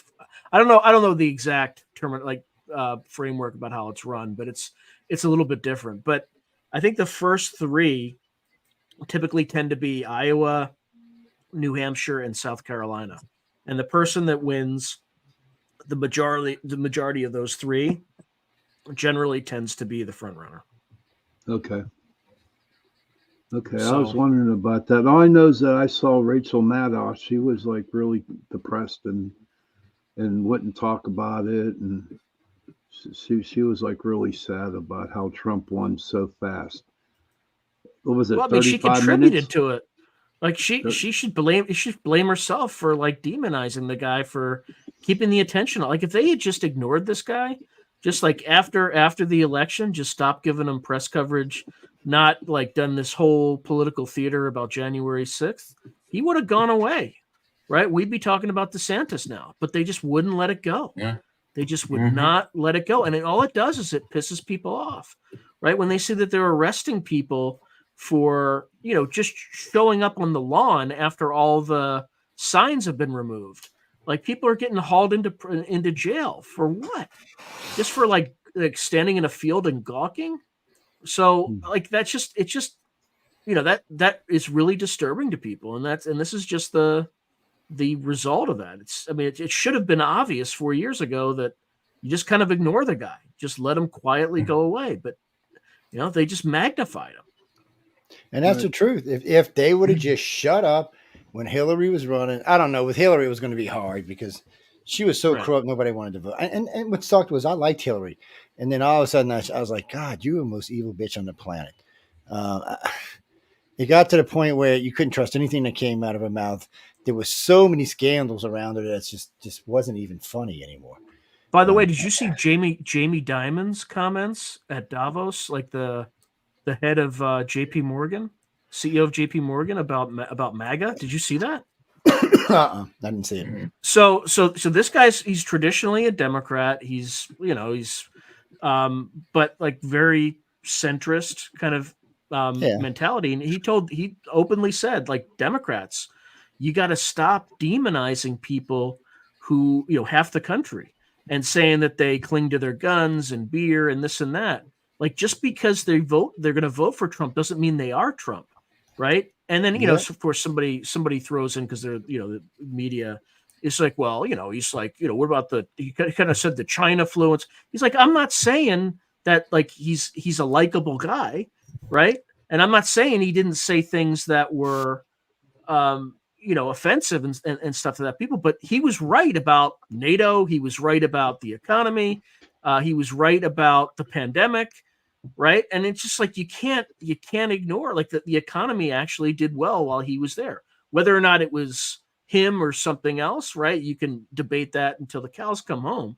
But we were in a much better economic situation when he was president than we are now. So you can blame it on him or not. But the point is I think even Jamie Dimon was getting frustrated with this, like, demonization of half the country, because he can see where the wind's blowing, right? When you have a bank like that, and where the president actually has a huge impact on whether or not you're still going to be CEO, when you're going to start moving where the wind's blowing, and that's a huge bellwether. Where's the wind blowing? It's blowing in Trump's direction. It is, better or worse. Yeah. And when you're watching our economy leap, because even he has to feel the impact. It's one thing when it went up one time, then 2 times, and 3 times, and 4. Even rich people started feeling the pinch when everything. So I'm gonna go buy me a new Rolls Royce this year. Okay. Oh well, last year was $100,000. Now it's $600,000. You're like, well, even people just driving like a pickup truck, contractors, you're in that business. I've been in that footprint for a while. You got these big, Ford F-150s and F-250s that hold, 65, 75 gallon tanks, at $4, $3, $4, $5, $8 a gallon, it stacks up. Yeah, it does. And well, that's the other thing. So people say, well, rich people aren't really feeling it. Well, if you're like making 250, maybe 250 to maybe $1 million a year, you're not really feeling this, because you're probably working for someone. You probably have, your bills or your house notes, your car notes, stuff like that. But, a lot of these people, after you break that point, are entrepreneurs. So when you got 10 trucks on the road and you're paying $8 a gallon, you feel that. And somebody else has got to feel that, or you can't stay in business, which means somehow you got to convince your customers you're going to go up on your product 5 times as much as it was. Well, they're going to be looking at you like, wait, I was getting this bag of chips for 25 cents. Now it's going to be $1.25. Well, they went all the profit margin. So now they've got to go up to like $1.50. And everybody's looking at, well, wasn't this like 50 cents or 75 cents just a couple of weeks ago? And it doesn't stop. It just keeps going and it keeps going. The only thing that's stabilized down here is gasoline. It's stabilized somewhere around $2.50 a gallon. And I'll tell you something that's stabilized. I'll take that. Yeah, it's stabilizing for me up in California. Yeah. And wait, that's twice what we paid under Trump. Disgusting. Right before COVID, we had 10-foot piece of gray PVC conduit for electrical purposes was $1.50 some cents a 10-foot stick, and that's before tax. $1.50. So like after tax, a little under $2. So COVID came, Biden came, gas prices went up, plastics went up, and when I left the Home Depot over there, it was $7.56 or $7.65, $7, more than $7.50 per 10-foot stick now. After tax, that now used to be under $2 10-foot stick is now over $10 after taxes, and those prices are not coming down. Damn. Yeah. Damn. And it's like that's close to like 1,000% increase in price. That's craziness, dude. Yeah. Well, you know what? Yeah. Where I work at, okay, I saw a lady. She bought maybe 12 items. Okay, she spent $84 on it. But what really kills me the most, guys. All right, here's what kills me the most is that you have senior citizens that are living on certain amount of monies, right? Fixed incomes, yeah. Yeah, and my God, they come in scared to buy stuff because they don't know if they're going to have enough money. I mean, I get an old lady come in. She's like, 80 years old. And all she wants is $2 worth of ground meat. And that's nothing. It's just like 1/8 of a freaking little bit of ground meat, but that's all she can eat. That's all she can have, and it kind of like pulls at my heartstrings, you just like want to go and say, hey, listen, here's a pound of it, and then go up and pay for it, for her. You know what I mean? That's how I feel. That's how I do it. In fact, I have done that a couple of times where I know that the people do not have no money to buy that food that they needed, especially if they have babies, so I would look at their cart and I said, okay, come on, I'll buy this. And I would. And it wasn't because, I had an ego or I just wanted to help somebody out, and I would buy their foods. You know what I mean? So I don't know. It's just this economy. It just drives me nuts. And I feel it at work. I really do. I mean, we have so much meat, so much beef, so much pork in the back. You can't sell how much of it do you throw away each day at the end of the night? Oh my God, dude. At least $1,000, $1,500 for beef and pork. Yeah. Beef, pork, chicken, fish. And then you got hot foods where they cook burgers and chicken and French fries or whatever. And it's a law in Pennsylvania, I do believe, that they cannot give it to the homeless shelters. They have to throw it away. Yes. They have to throw it away. What was the logic behind the original law? Food poisoning, I can only imagine, but that's what I would think it would be. That's what so the food poisoning. Yeah. And even now, check this out, right? So I was over at Giant Eagle, and the Little Sisters of the Poor would come and we'd give them food, right? I'd give them food. We would. Yeah. And then all of a sudden, Jay, the food bank came in and said, nuns, you don't get no more. We get it all. And we only give you a certain amount from what we collect. Yeah. Is that's just disgusting, dude. Yeah, and then some of those food banks, you can only go on certain days of the week, like Tuesdays and Thursdays, And they don't even give you stuff. No, yeah. You have there's a limit. You can get 2 cans of beans and 2 cans of soup or whatever. Yeah, they limit you.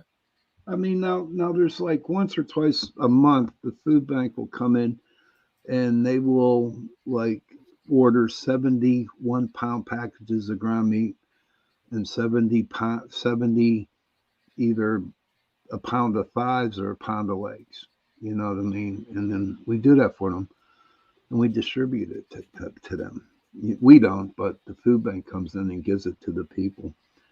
And I think that's pretty decent, but what a bad deal, man. What a bad deal. I seen them throw bread away. Bread. Yeah. And it's like you send it. The You the whole retail side of things, it doesn't matter what end you're in, whether it's the food end of it or services end. I worked in the Toys R Us distribution center, just like it wasn't long after that they actually went bankrupt, the whole company. But the warehouse was like 1 million square feet. It was huge. The pallet jack that I rode was able to pick up 3 pallets at once, so I could carry 3 full pallets. right. And a pallet is about 45 inches square. And this machine went 35 miles an hour through the warehouse. And if I crashed, I could kill myself on this machine. But they threw away in the 3 months I was there, every week at least close to $1 million worth of bicycles, because they were a distribution center for like the whole 3 or 4 state area here, and bicycles that had nothing wrong with it, like one of the tassels was missing on one handlebar, or the chain broke, or there's a nick in the paint, or the tire was the back tire was gone. There was no rubber on the back tire. Little fixes that they could have easily donated that whole schmear to poor kids. You think some poor kid who doesn't get crap for Christmas isn't going to freak out that he gets a bike missing a tire? His parents could easily, afford to get a replacement tire for a bike that was donated for a good cause. They were throwing this stuff away, throwing it down the compactor and crushing it. And we were not allowed as employees of the company to go even anywhere near these. We were told if we even touched one of those bikes, it was instant termination. If they saw you touch one of those bicycles waiting for destruction, you were terminated immediately. Wow. Yeah, Well, that's check this out though. And I have a real good friend up in Michigan, and he likes to work with animal shelters, right?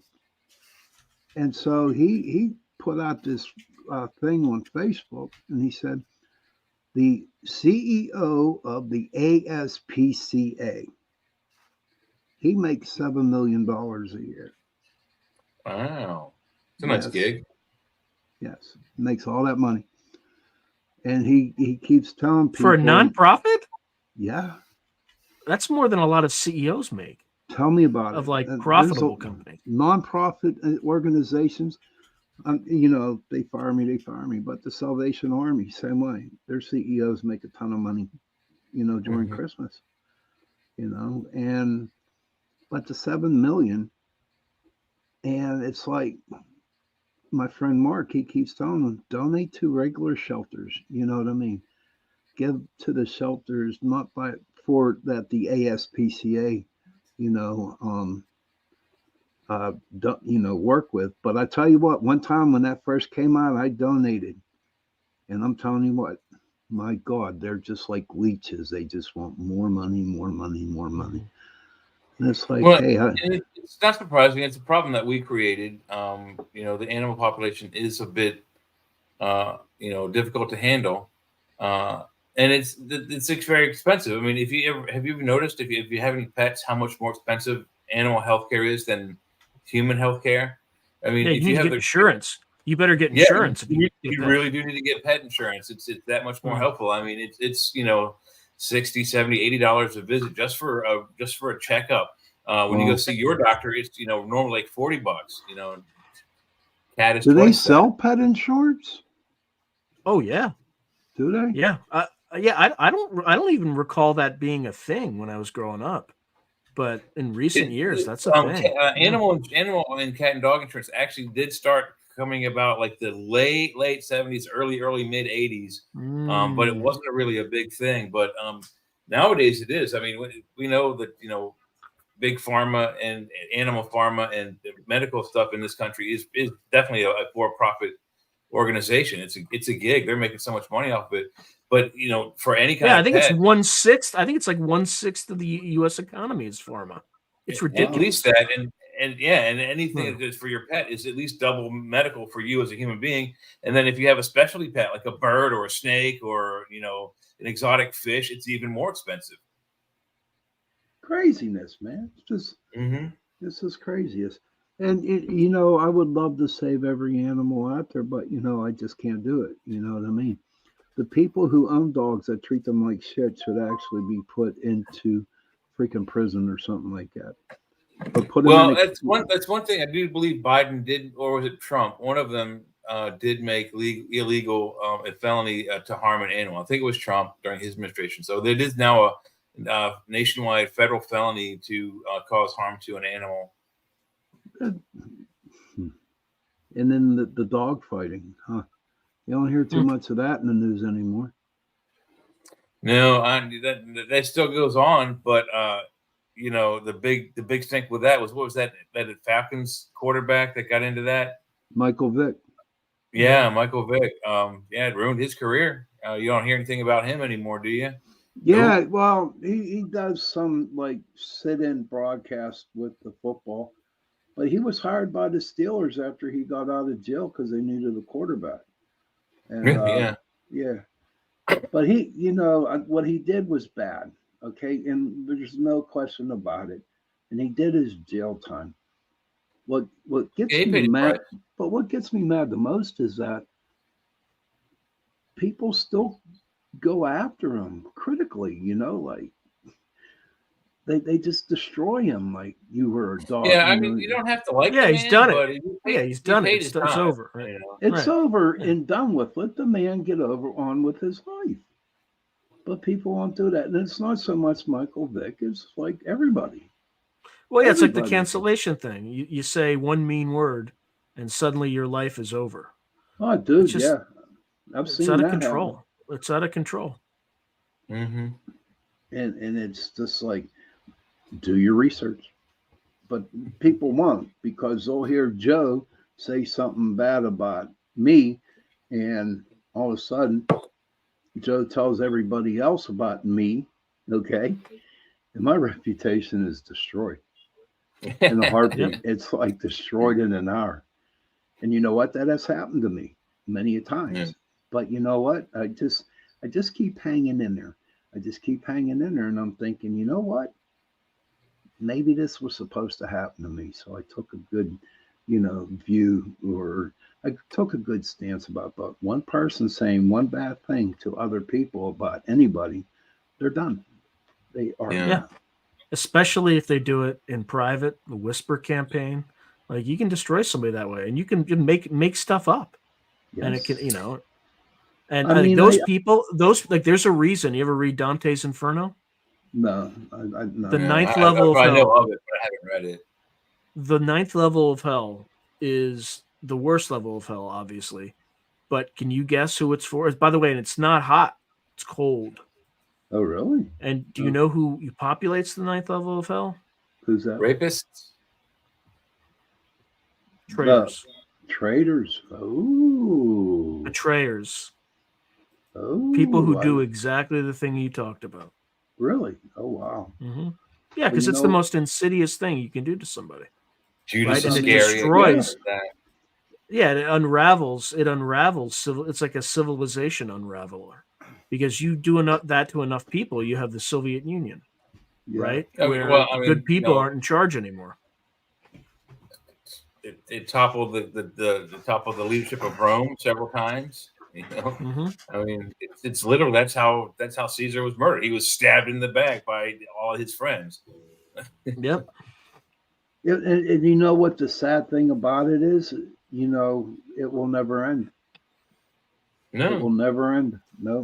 Well, I'm hoping someday we all learn that we are all telepathic. And I'm willing to go through. You know what we are? That's going to be a ways down the road. Sean, we are. Eventually, we won't be that way. Yeah. No, I think we are. I just think we just don't. We forgot how to do it. We don't know how to do it. Well, maybe. But there's also some rumor, and there's a lot of evidence to this effect. Also, that allegedly some of the aliens are able to tweak certain, whether it's biochemicals in our brains or some kind of on-off switch that turns certain abilities on and off in our minds that we can and can't do. So that could be part of it as well. Because I mean they're able to tamper with our memories, implant fake memories and or take out memories of you interacting with them. So that's what we were trying to exploit it too. But back in the 70s and 80s, it was psychotronics, right? That's what they called it, psychotronics. Yeah. Are you guys on crack again? No, psychotronics. Aren't you listening? Yeah, come on, psychotronics. So I can prove by any reasonable doubt that only certain few people have gifts. that the majority of the population not only do not have psychic abilities, but they can't even get the shit guessing 50-50. Yeah. Yeah, you did that test on people. I'll be Oh, not honest. one time. Oh, no. We've done this at least 100, 150 times. So All you got to do is you got to watch. If you watch the opening of Ghostbusters, Bill Murray's got the pretty The girl Zener and cards. the Gurk with the cards, and they keep shocking the dude, and the dude starts getting them right. He's like, no, yeah. Yeah, he looks on. He's like, I'm sorry. And then the Yeah, woman, I'm sorry. the attractive Not your woman's day. just like, "Wow, you're right again." Oh, oh my God, yeah. No, the problem is when we start. So, because I mean, one of the things we think is if you do have contact, you're probably gifted in that way. But so we decided, because everybody keeps saying, "Oh, everybody's got telepathic abilities." I'm like, well, let's find out. So we started going to malls and testing, going to conferences and testing, going to DC and testing. And sometimes, like at the mall, you might get 200-300 people come through. So you're sitting there with you, and it says on this psychic test, do you think you're psychic? Beat the cards. And we always start out with something simple, a 2-card test, red and blue, green and yellow, whatever, just something easy. And we always ask people, are you colorblind? Because, we don't want you getting the wrong color because you're colorblind. So most of the people didn't. So do you know if you have somebody flip a coin 100 times, most people will not even get it right 50-50. It is just odds, heads or tails, heads or tails, heads or tails. Most people don't get. Same thing with the cards. Are you talking about they'll get it right 100 times in a row? Like most people won't get it right 100 times in a row? Is that what you're saying? Most people won't get it right 50% of the time. Oh, yeah. get it less. So, we did that in one of our classes. We all took quarters and flipped them 100 times each. And everyone, about the average for the whole class was that everyone got about 32% of it correct. That's about right. 32 you flip to 46. It, you call it, and you write it down, then you get right to the result. Yeah, so it's the same thing with the cards. So we found out a long time ago that the majority of people on this planet are not telepathic in any shape, form. Joe, you got a coin right now? Not with me, no. I don't carry. Well, man, I don't carry money when I'm on the air. It's but you know what? We'll set it up when we'll do the card test. But it's Look, I'm not claiming I am. I'm just curious. with the coins, it's a little bit harder for someone to predict because it's a little bit of randomality in the coins. But cards are different. See, so this is what telepathy is. You see, getting a coin right, it would be a clairvoyant. That means you can see into the future because you know where it's going to land. But it's not necessarily random, and it's not always 50. Or remote viewing. But what I'm saying is any way it goes, you're looking into the future. So that's clairvoyancy. That's not telepathic. Telepath looks in my brain and sees what the 2 cards is that I'm looking at. And then he knows which card is on each side, or she knows which card is in. That's telepathy. So if I'm looking at a red and green card and I got my hand, I say, what card is this? And she says green, and I know she's got it. I say, what's this? She says red. And, but and a lot of times you don't have to show them cards. I'll say, I have, I have 2 cards here. Can you tell me the colors? What color is this one? They'll tell you what color is this. And that's a true telepath. That's somebody with any reasonable doubt. That's a telepath. And we'll probably get every one of them right. They probably won't even miss. And if they do miss, it's not going to be very many. That's if you don't show them what the result is, because if you show them what the result is after they guess, then and if they got them right, then there's a chance that was a precognition, Okay. right? So you can't show it to them after you can't tell them whether or not they were right. You can just give them the aggregate result in order to take away that element of precognition. But at least if you're running the experiment. Yeah. So if somebody gets it right 5 times with 5 sets, then it will advance the test maybe up to 8 cards. And then we'll just throw them down there. If you can go through all 8 cards and get the right card, you're an extremely gifted telepath. So then, by the way, the Air Force and the Navy use this same test. In 2000, they dropped the remote viewing programs because they just weren't productive enough. And they went to, Edgar Dames is a friend of mine. I met him several times. We even did coast to coast together on remote viewing. The problem with remote viewing is it's limited, whereas telepathy is not. So the remote viewer could find the nuclear weapon. Well, he could even find the base. He could even find the desk. But the problem was he couldn't tell you what the code was on the desk, but the telepath can. Right. He can look down with the guy's eyes and say 9165 Jess, whatever, and they've got the code now. So, and they can also find the missile the same way. So the Navy and Air Force decided that we're just going to go full telepathy.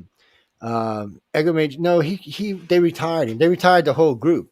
And no, they were pretty good remote viewers. I'm not saying they weren't good remote viewers. They actually were. They shut the program. They officially they officially shut the program. shut down the program in 1995 as Project Stargate. And then the Air Force and Navy in 2020 decided they went. And the reason they made it public was they were having hard times finding gifted telepaths. And then when they started talking about what they were paying, a lot more people were coming in and saying, but you still, a gifted telepath is probably one in every 50 million people. Nah, probably one in every 5 million people. But it's just, it's So you're not saying there's 60.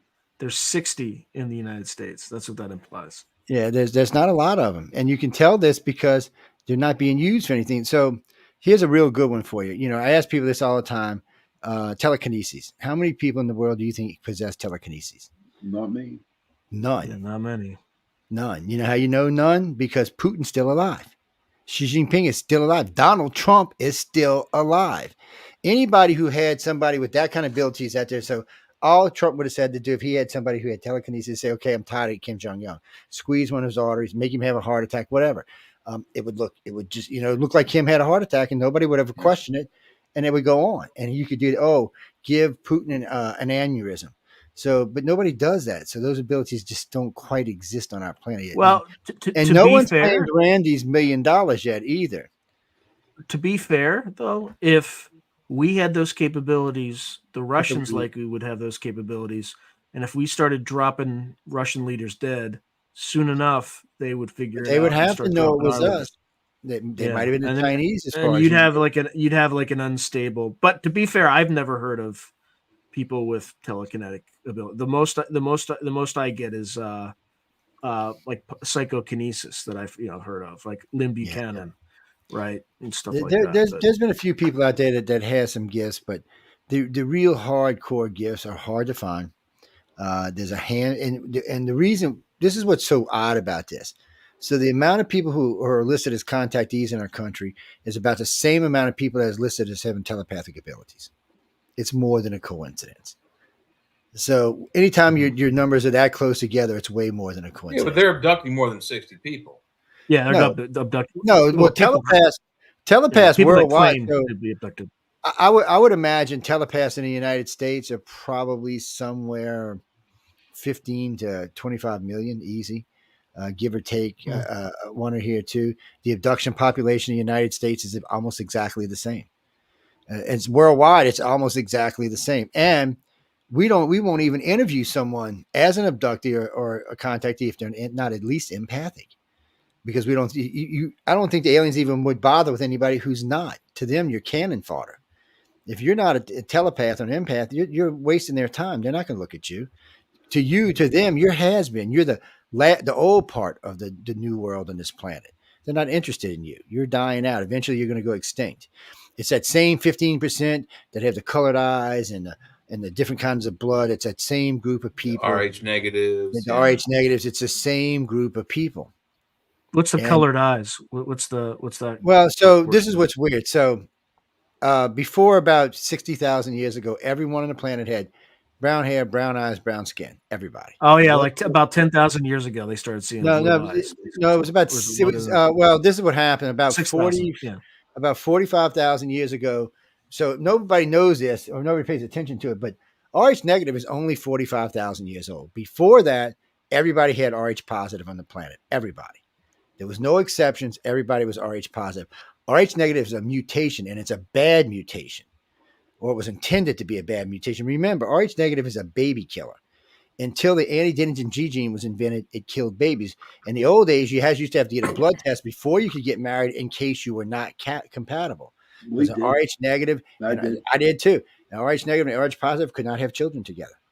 The baby would die, usually stillborn, because the antibodies from the positive would attack the negative and kill them. So this was something out of somewhere, nowhere. Nobody can even explain why. No, I worked with a dozen hematologists in this, and there's still all the maps and all the stuff we originally did are still on the ICAR site. And these are big name hematologists. They couldn't figure it out. Well, why did Mother Nature decide we needed a new type of blood? And that mutation is what spawned the green and blue eyes and all the other mutations, because green and blue eyes are also mutations, just like the RH negative, and they all are bound together. Well, RH negative people are different than RH positive people. They have different types of personalities. They're more outgoing. They're more independent. These are all studies that have been verified. So it's a different group in our own population, and they tend to be Rh negative people tend to be on average more psychic than anybody else. How do you know if you are Rh negative? You just got to go to the doctor, You get your get a blood blood tested. test. Yeah. I'm O negative. Yeah, so it's one of those things that science has actually gave us a little hand on to help improve some of the stuff that was going on. It was funny when I originally approached the first hematologist. He told me I was crazy. He wouldn't work with somebody who talked about aliens. I said, well, that's fine. And then I told him what I had discovered, and he's like, really? He said, well, let's see if there's any correlations. So he starts looking. He brings some other people on and start looking, and then we realize that the overall population of people who say they've been abducted, about 65 to 68% have Rh negative blood. I must have been abducted then. So it's an overwhelming amount of people have it, and those people happen to be telepathic. It's also the same group. It's a strange thing because South America, in case you didn't know this, is 98% O. It's not the usual mix of bloods where you find 36%, 35%, 15%, 7%, 1.5%. It's not that. It's 98% O. Even with Cortez invading South America, it is still 98% O. It's unheard of. It's like a whole different population living down there from the rest of the world. It's completely strange. The more we dug into this, the more we found things that just could not be answered. They did all kind of peer review studies on this because it was insane. It just kept coming. And the guy, he didn't want to tell anybody that a ufologist, an alien researcher came up and brought this information to him. He was like, but they checked everything over and over and over. They put the world maps up. So if you look at America, okay, North America, you'll see it's 36% O positive, 35% A positive, blah, blah, blah, blah, blah, blah, blah, blah. If you go to South and Central America, you will find that I think it's 98% O. The maps, like I said, the maps are still on the site. They're still there even today. We put them up there for people so they could review them for themselves, so they didn't have to take us at our word. And it's different. It shows whatever the land bridge theory isn't correct, because that wouldn't be how the population was. It would have been whatever the mix that came from over on the land bridge would be the mix that's here, which is probably the North American group. And they keep saying that the land bridge formed up here in Alaska. I mean, down here, in Alaska and Canada. And we walked all the way down to the tip of South America and then came all the way back up to America and then inhabited America. No, that's not how it happened. They were using dugout canoes. It was the Homon culture, the prehistoric Japanese Korean culture that spans the time frame about 14,500 BCE to about 1700 CE. They used dugout canoes. The land bridge wasn't it was more of an archipelago that you could maybe you could swim to an island, walk across that, and swim to another and walk across it. So what they did was they had a canoe caravan kind of thing that they started in Japan, and they went and they followed the currents that go around in a circle like that in the Pacific, and they came across Alaska, Western Canada, Western North America, all the way down the coast, Baja California, Mexico, as far down to as like the top of South America, about maybe as far down on the western end of South America, maybe about as far as the top of Peru, before they went and started venturing back west again and across the Hawaiian and Polynesian islands back to Japan. And it's proven for two things. In the artwork that I studied in that region of the Homon, is identical to the same rope patterns you see that go all the way across the country, right across Central America to Florida, and then across to Europe, and then they end up in Italy and Greece. That's one thing. The other thing is that the clay pottery that you find in South America, they didn't have that type of pottery originally, so it came from somewhere, and the originals are in Japan and Korea. And then the third thing is that the genetics, the DNA, the Native American Indians and Native South American Indians are more closely related to Japanese and Korean DNA than European or Spanish. Well, you got a whole segment in South America that's not related to anybody. There's a whole segment. They even got a different type of head than we do. Their head is actually physically different than us. If you go to any of those dating sites, like South American dating sites, and look at some of the really native girls, they're pretty, they're gorgeous, but they're they look like dark-skinned Japanese. They have the Japanese eyes. Well, they said they thought silky hair. They have a darker tan because they're in a more sun-rich environment. Well, they said they thought the Toltecs looked Oriental, but there's so little about the Toltecs that there's just so few writings about them. There is writings about the Chihuahua, by the way, how it came to be as a Toltec. So this is a weird story. So Chihuahuas, the Toltecs got them and used them for all sorts of stuff, including keeping their hands warm. And then the Toltecs, nobody knows what happened to the Toltecs. They just disappeared one day. But the dogs survived. The dog survived, and I think it was the Incans. It was either the Incans or the Mayans. One of them picked them up and started using them again. And then Cortez came and killed everybody, so they died, and the dog disappeared again. And then somebody in the 1800s found the dog in Chihuahua, Mexico, and started shipping it to Europe as a pet. And that's how it ended up being. It's one of the oldest registered breeds around. It's and one landed down in Mississippi, didn't it? And they're not related to the wolf. As far as I know, they're the only dog not related to the wolf. They are the root DNA for the chupacabra. So they are. They mean as shit. Do you realize if you built a full-size Chihuahua, that would be the meanest dog on the planet, man? You could not have them as a full-size dog. They would kill everybody. But you got to look at it from a scale point of view. You got to be a mean son of a bitch if you're going to be that tiny of an animal, so you don't get eaten. Mean is one thing. Stupid is no. Let me go start fighting with a Rottweiler. Yeah, I'm like 6 pounds. Oh, look at the Rottweiler. He's like 105 pounds. I'll go kick his ass. I'm like, no, you're not. You're going to be food. They don't care. They don't. But certain large breeds like Great Danes are scared to death of little things like Chihuahuas. Sometimes. I watched these 4 poodles take on this husky, and this husky gave up because they were little enough they kept getting under him and biting him in certain parts, Yeah. He said, "The hell with this, man." Yeah. He had enough of that. Nipping on the nads, are they? Yeah, they were tearing him up. He had just enough of it. What's that? Bernice. Am I saying that? I don't know how you say that. Bernice. Is it Bernice? It kind of looks like Bernice. I'm not sure. Anyway, Bernice, what you got for us? You're from South America, Argentina? Well, you way down there in hell. All your family is O blood. Well, you see, well, are they negative, positive? Do you know? I mean, it's not important. It's if you don't know, it's okay. I'm just nosy. I always ask questions like that. I remember I was speaking at this lecture, and I said, I said, everybody put their hands up. That's O negative. Everybody who's negative put their hands up. Everybody who's positive, and they all looked at me like. So I'm just curious to see what the ratio, because RH negative is 15% of the world's population, which is the same population as the abduction population. It's 15%. It's exactly the same. It's I don't know what it means. Might not mean anything. It's kind of like New Zealand doesn't have snakes or spiders. What does that mean? It's paradise? It does mean something. It means they're interested in one strain of the species specifically.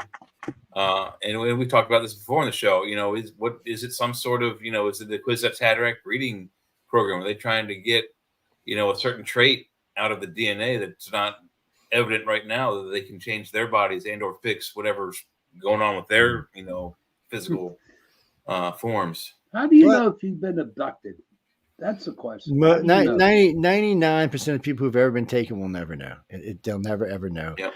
They'll go through life without ever knowing. And the only ones that actually know, the ones that do know, it's because somewhere along the line, when all this shit was going on, they showed either that they could maintain themselves or they showed some kind of interest in what was going on. And they didn't.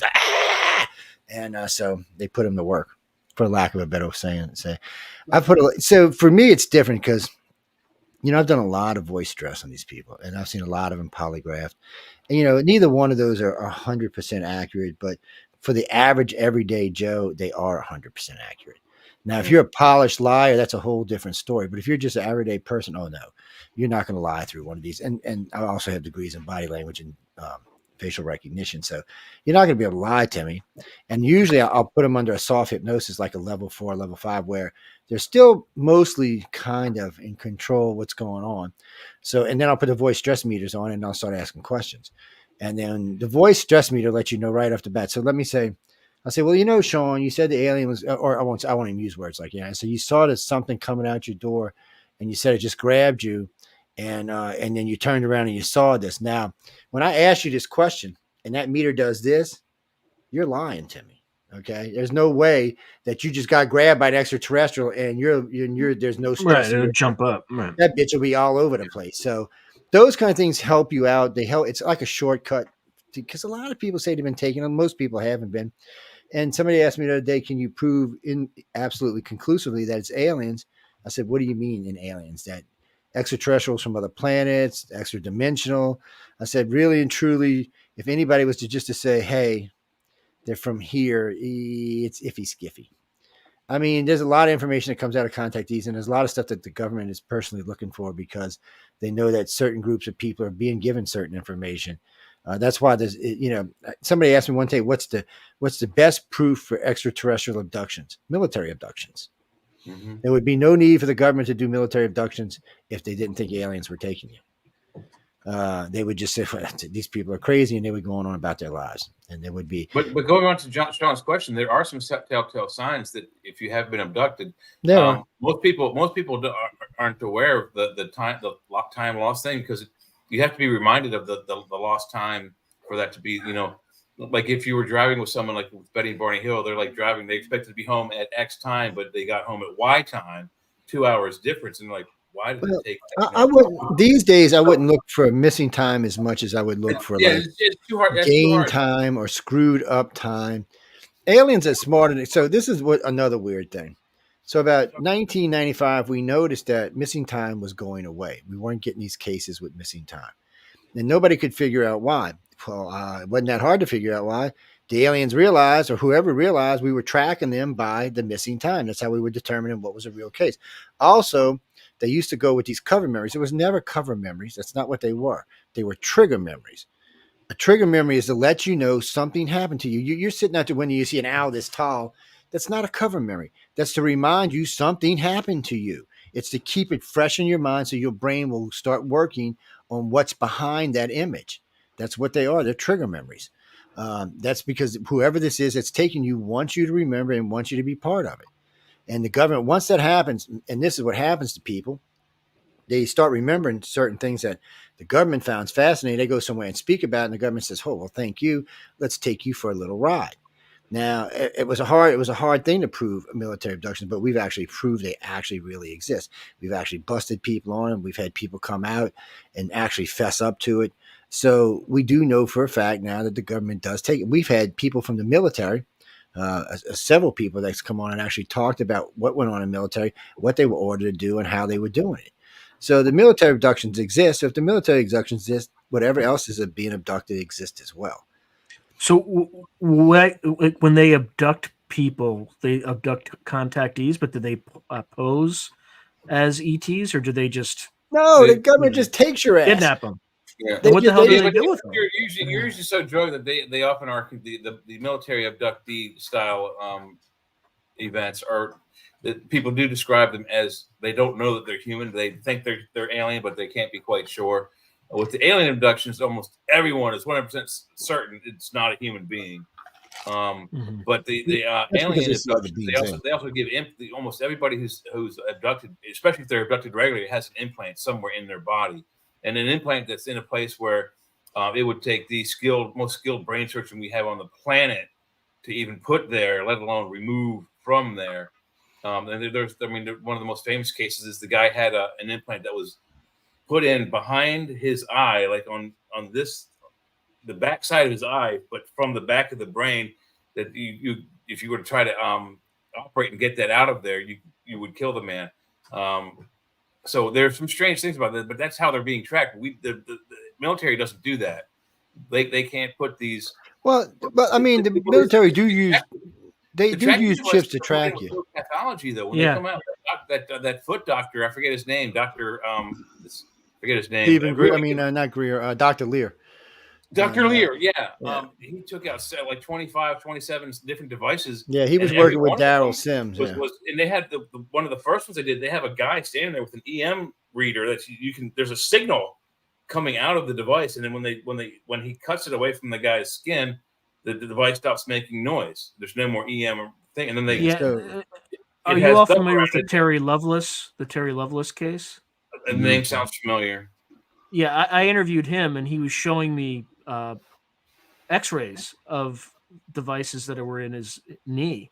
One looked like it was like a floral pattern, like composed of bone, but the other one of his own bone. The other one looked like a chip, like something that the U.S. because military would have stuck in there. So this is the way Yeah. it works. Once you've been identified as a contactee, the government uses either a rice chip or a square chip. The rice chips are the same ones they put in prisoners and they put in your dog. The exact same chip.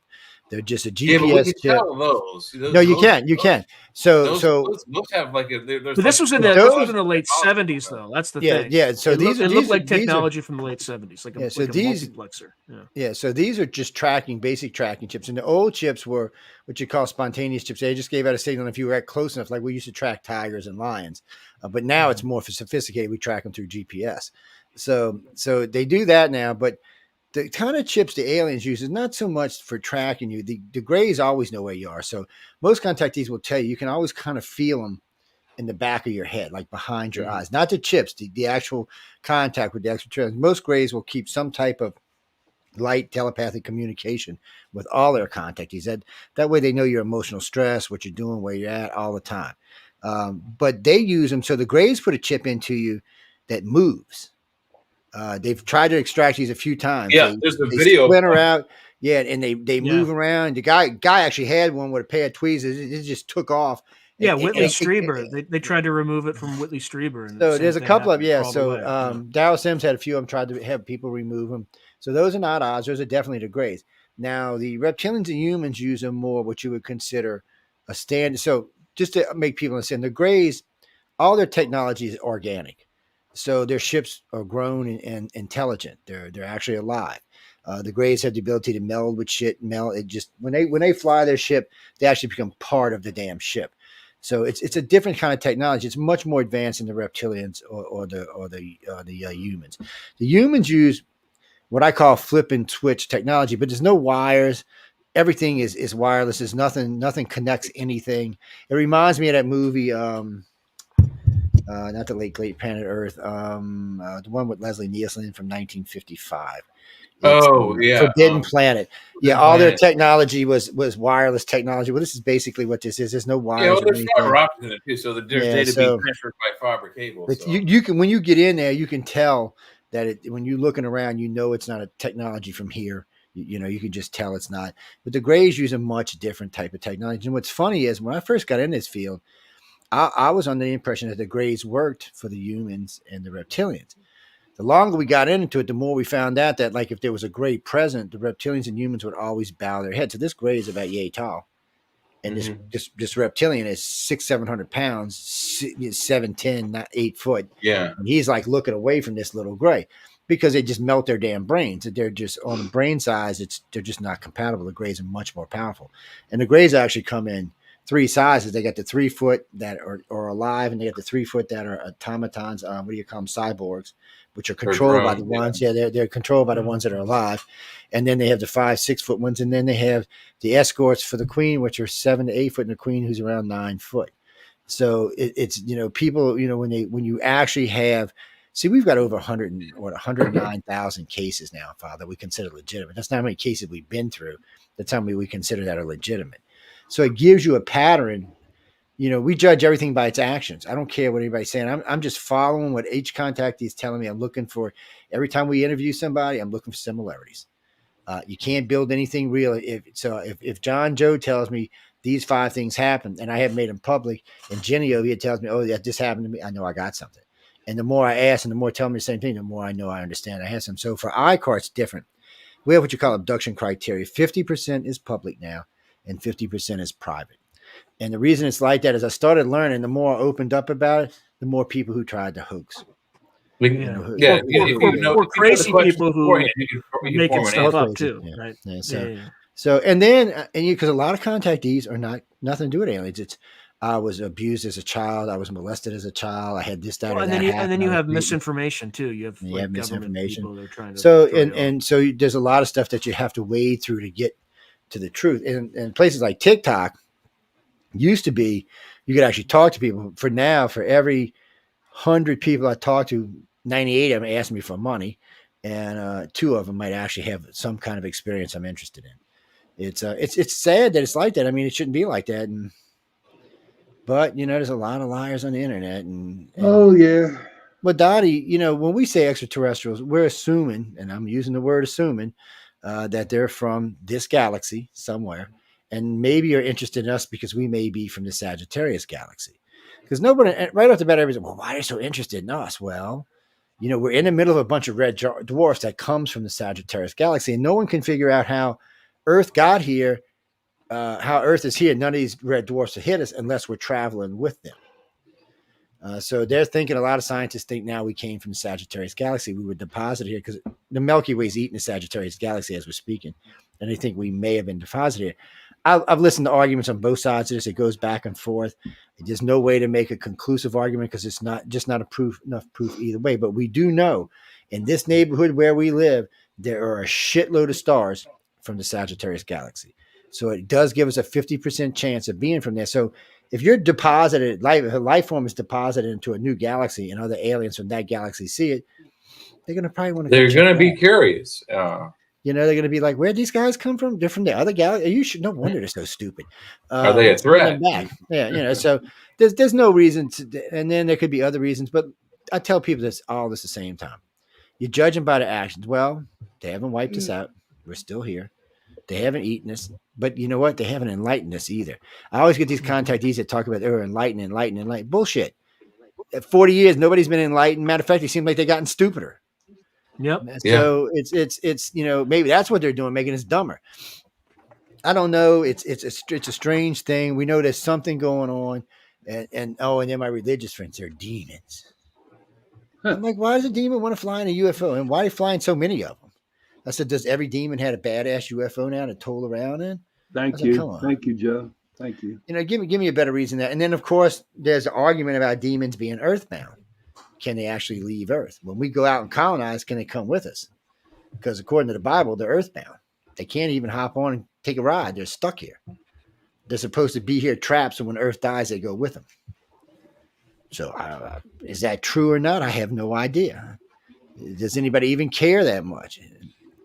So we'll know. We'll be in deep space pretty soon. We'll be on Mars within 10 years. There'll be people living on Mars within 100. There'll be a decent-sized colony there. And if we don't blow ourselves up, there'll probably be a bigger colony than that to live in there. It'll be Elon Muskville. He'll have his super lasers out there, guarding the planet. Do you humans stay away? Earthlings, be warned. He'll have to be nice for the first 100 or 200 years because, they're going to have us for resources. But eventually, they won't need us anymore. They'll have all their stuff there. Because the soil there, come to find out, if we bring the live bacteria, it can be used to grow stuff. It can also be used to make brick and all sorts of other stuff. So fuel. And also think about this. They're closer to the asteroid belt, so they could mine minerals out of the asteroid belt. Well, that's what he's planning on doing. He's planning on they want to mine the asteroid belt, process it on Mars. And the reason they want to process it on Mars is because it'll create global greenhouse gases. Well, what that will do will lower the pressure on Mars, or raise the pressure on Mars, actually, and will allow us to live on Mars without suits. We'll still have to have a mask on our face to breathe, but we will no longer have to wear heavy vac suits to run around in, which will make living on Mars much easier. And then eventually, they'll terraform the gases on Mars. That'll be 1,000 years from now, but it'll be a breathable planet. Problem for Mars, it's always going to have the same problem. It's always going to have to be terraformed all the time, because it bleeds, so its gravity is so low, it bleeds a lot of its atmosphere off. So it's not spinning fast enough. Yeah. So unless they can figure out put like a bubble over the damn thing or something, and I don't know if it's Elon Musk, he probably will. So maybe put a really really strong rocket on the equator and make the planet spin faster on axis. That might help hold the atmosphere on a little better. And now and then Mars was supposed to be geologically dead. Now they found that it's not. And they're like, well, wait, wasn't that lava? Well, where'd the lava come from if it's geologically dead? So now they're kind of wondering if the core is actually dead. Didn't they just recently announce that they detected a solid magnetic atmosphere or magnetic core, so that they didn't think that it had one before? So that having that, there's got to be some kind of magma going on. Yeah, so they also have a seasonal methane cycle, right? Yeah, they do. So they do. They might even have life. It's methane and oxygen, actually. So it's some kind of life, and even NASA's now had to give up on saying there's no life on Mars. I predicted life on Mars 35 years ago. I said, look, Viking landed. Well, yeah, it was Viking, right? Yeah, I always get them too confused.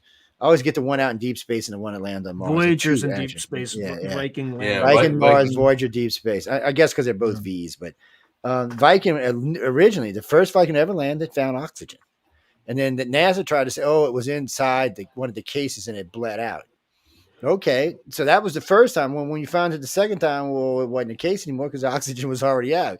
So then they didn't want to talk about it. Then when they landed the other one, they found methane, and they were like, so after that, nobody wanted to talk about it anymore. Matter of fact, a lot of Vikings experiments were cut short because they didn't want to talk about it anymore. They figured there's something underground, and there's probably a ecological system underground. There's probably some vegetables, maybe some animals, a little water puddle somewhere, maybe a stream, maybe a pond, whatever it is. It could be being fed from the glaciers. As far as we know, there could be underwater streams on there. No, there is not canals on Mars. That was due. You want to know what that was due to, Jenny? That was due to lensing effects from the lens being used in, 1880 or somewhere around there. Yeah. So the type of lens they use, when you looked at Mars, it looked like canals cutting across Mars. Well, guess what? We've got satellites around Mars. We ain't found no damn canals yet. Just so you know, we haven't. They do have that. They do have that big scar across the. Oh middle. yeah, that is. I what, wonder what that is. That is probably from some sort of an electrical event. Excuse me. Velikovsky talks about that. He correlates that to the event that created the moon, whereas this large body with a rumor has it's Nibiru, and Nibiru's moon comes by and slams into, or not slams into, but comes really close to Mars, and the static buildup between the moon and the planet causes this rift to go and dig that canyon, and at the same time, the planet Nibiru swipes off the bulk of the water and atmosphere. Then the moon and that debris from Mars, the atmosphere and the water, slams into the proto-Earth, creating a new proto-disk for Earth and a disk for the moon. And that's the current theory of how the moon came to existence, is some sort of collision of that effect. But something came close to Mars nothing works like that. Canyon. No, I'll tell you exactly what happened. Planet 5, which was probably Nibiru at the time, was crushed by Jupiter's ass. And when it was crushed, it sent asteroids flying. Because what's funny about this is Venus, Mars, and Earth all went catatonic around the same time period. All three planets went around the same time. There was life on this planet. There was life on that planet. There was probably life on Venus too. We know now, we're almost positive there was life on Mars when it died. And we know for a fact that there was life here when the dinosaurs went extinct. So we know at this time period. And then there's the other problem. So you had these asteroids. And don't forget, Phobos and Deimos are what? Moons of the asteroid belt. And we now know the asteroid belt. Yeah, we now know the asteroid was not leftover debris, because some of the metals found could only be created under compression of forming a new planet. So they know, they're pretty sure it was a large planet. Anything that close to Jupiter, though, sooner or later was going to get crushed. Something that big caught between Mars and Jupiter, it was just doomed to die. And you never know which orbit finally did it, but one of them finally just crushed it to death. And the way I know this is Nibiru hasn't been seen again. So Nibiru's orbit, for some people say 3,600, some say 6,000. It doesn't matter. We have more than that in recorded astronomy, thanks to the Chinese. And there was no Nibiru. It has not passed by this planet since we've been recording science. Nobody's seen it. No one's heard of it. It's been written in myths. So more than likely, it died sometime. It was probably a myth that somebody else talked about that it died, because where's it at? Well, I mean, it's possible that it came back around again and hit the fifth planet. The fifth planet was called Tiamat, according to the Sumerians, and Nibiru is the one that has like the big 3,600 orbit. So it's possible on a subsequent orbit after its moon was destroyed by. And the other problem that the planet again came back around, and then they both hit. The whole problem with Nibiru is this: one, it's 5 times the size of Earth. It can't even get in our neighborhood. If it gets in our neighborhood, we're dead. Same thing with Mars. It'll crush the planets, yeah. It'll crush. Or if it's Earth size, it'll crush the planets. Yeah, so anything like the 3 planets we're talking about, Venus, Earth, and Mars, would have been destroyed. There would be no planets left. So we know Nibiru's never gotten that close to our planet. Even though the science is so... Now, though, since Ike's translations have been changed and corrected, They don't think it was a planet anymore. They think it was a spaceship about half the size. Well, they think it was a sphere about half the size of our moon that used to come by and park, and I guess bring people down and talk and stuff. But I guess because from Earth looking up, it probably looked huge, but it wasn't. That's not what it was. So he's pissed about it too, because they changed they said the translations originally were done incorrectly. It wasn't a planet at all. It changed its orbit. It moved around. So that's not a planet. That's something else. And again, any planet. I can assure you that even Sitchin's translations aren't 100% accurate. Oh no, they're not. With studies that I've been trying to do with just the name Anunnaki, everyone on Ancient Aliens says that it translates out as those who from the heavens came upon the earth. It doesn't mean that at all. The word Naki in their language has something to do with nativity or lineage, birthrights, and Anu is the chief god or the chief science officer in charge of the mission. That Enki and Enlil were his sons, and what it actually means is of the sons of Anu. It's of his lineage, and it's their story. Carol, there's another way you know that Nuribru hasn't passed around. You want to know how? One, the asteroid belt is undisturbed, and guess what? So is the Oort cloud. So anything passing on any plane, elliptical, angled, is going to disturb those. Nothing's been disturbed But there have been some 100 million years. disturbances with Neptune and Uranus. That's something out there that they think is big enough to wiggle those two planets. Oh, they think there's something in the Oort cloud, but they think it's in orbit of the Oort cloud. They think it's out there in the outside the Oort cloud, maybe. Yeah. So they think it's in like the middle, because the Oort cloud is huge. It's like what is it, half a light year across or something? So they think it's like in the middle of the Oort cloud moving around.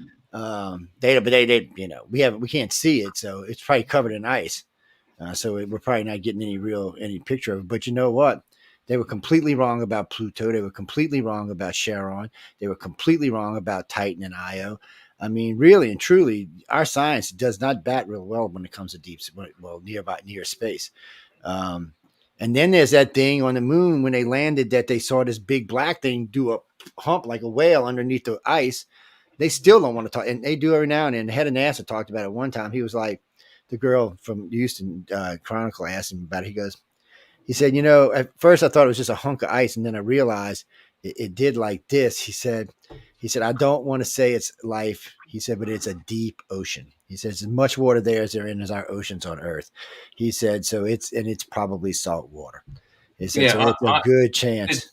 It's Europa. Is that correct? I think it's Europa, yeah. And there's a couple of, there's 3 ice moons now. There's 3 ice moons with oceans on them now. So and then Europa, Enceladus, and I don't know what the other one is. Io is the one that has all the volcanoes on it. Mm-hmm. And then there's Titan, and Titan's the one filled with methane, and yeah. The one that's in primordial and its way to being. And that's another thing, ladies and gentlemen. In about 3,400,000,000 years, Earth's going to be dead. And the sun's going to be where we are, which is going to warm up all those outer planets and all of those, 500 moons. You never know what's going to come out of that. You just there are so many moons. When I started counting moons, I was like, what? I mean, Jupiter and Saturn have so many, it's ridiculous. Saturn has the most. And they just keep capturing more. They keep finding more. There's so many that they hide in the shadows of the rings that they can't detect all of them. No, they're like the 82nd one around Saturn, like just within the last couple of years. But knowing these, and then thanks to Jupiter and Saturn, they're the ones that help us prove that you can go faster than the speed of light, because they were doing experiments.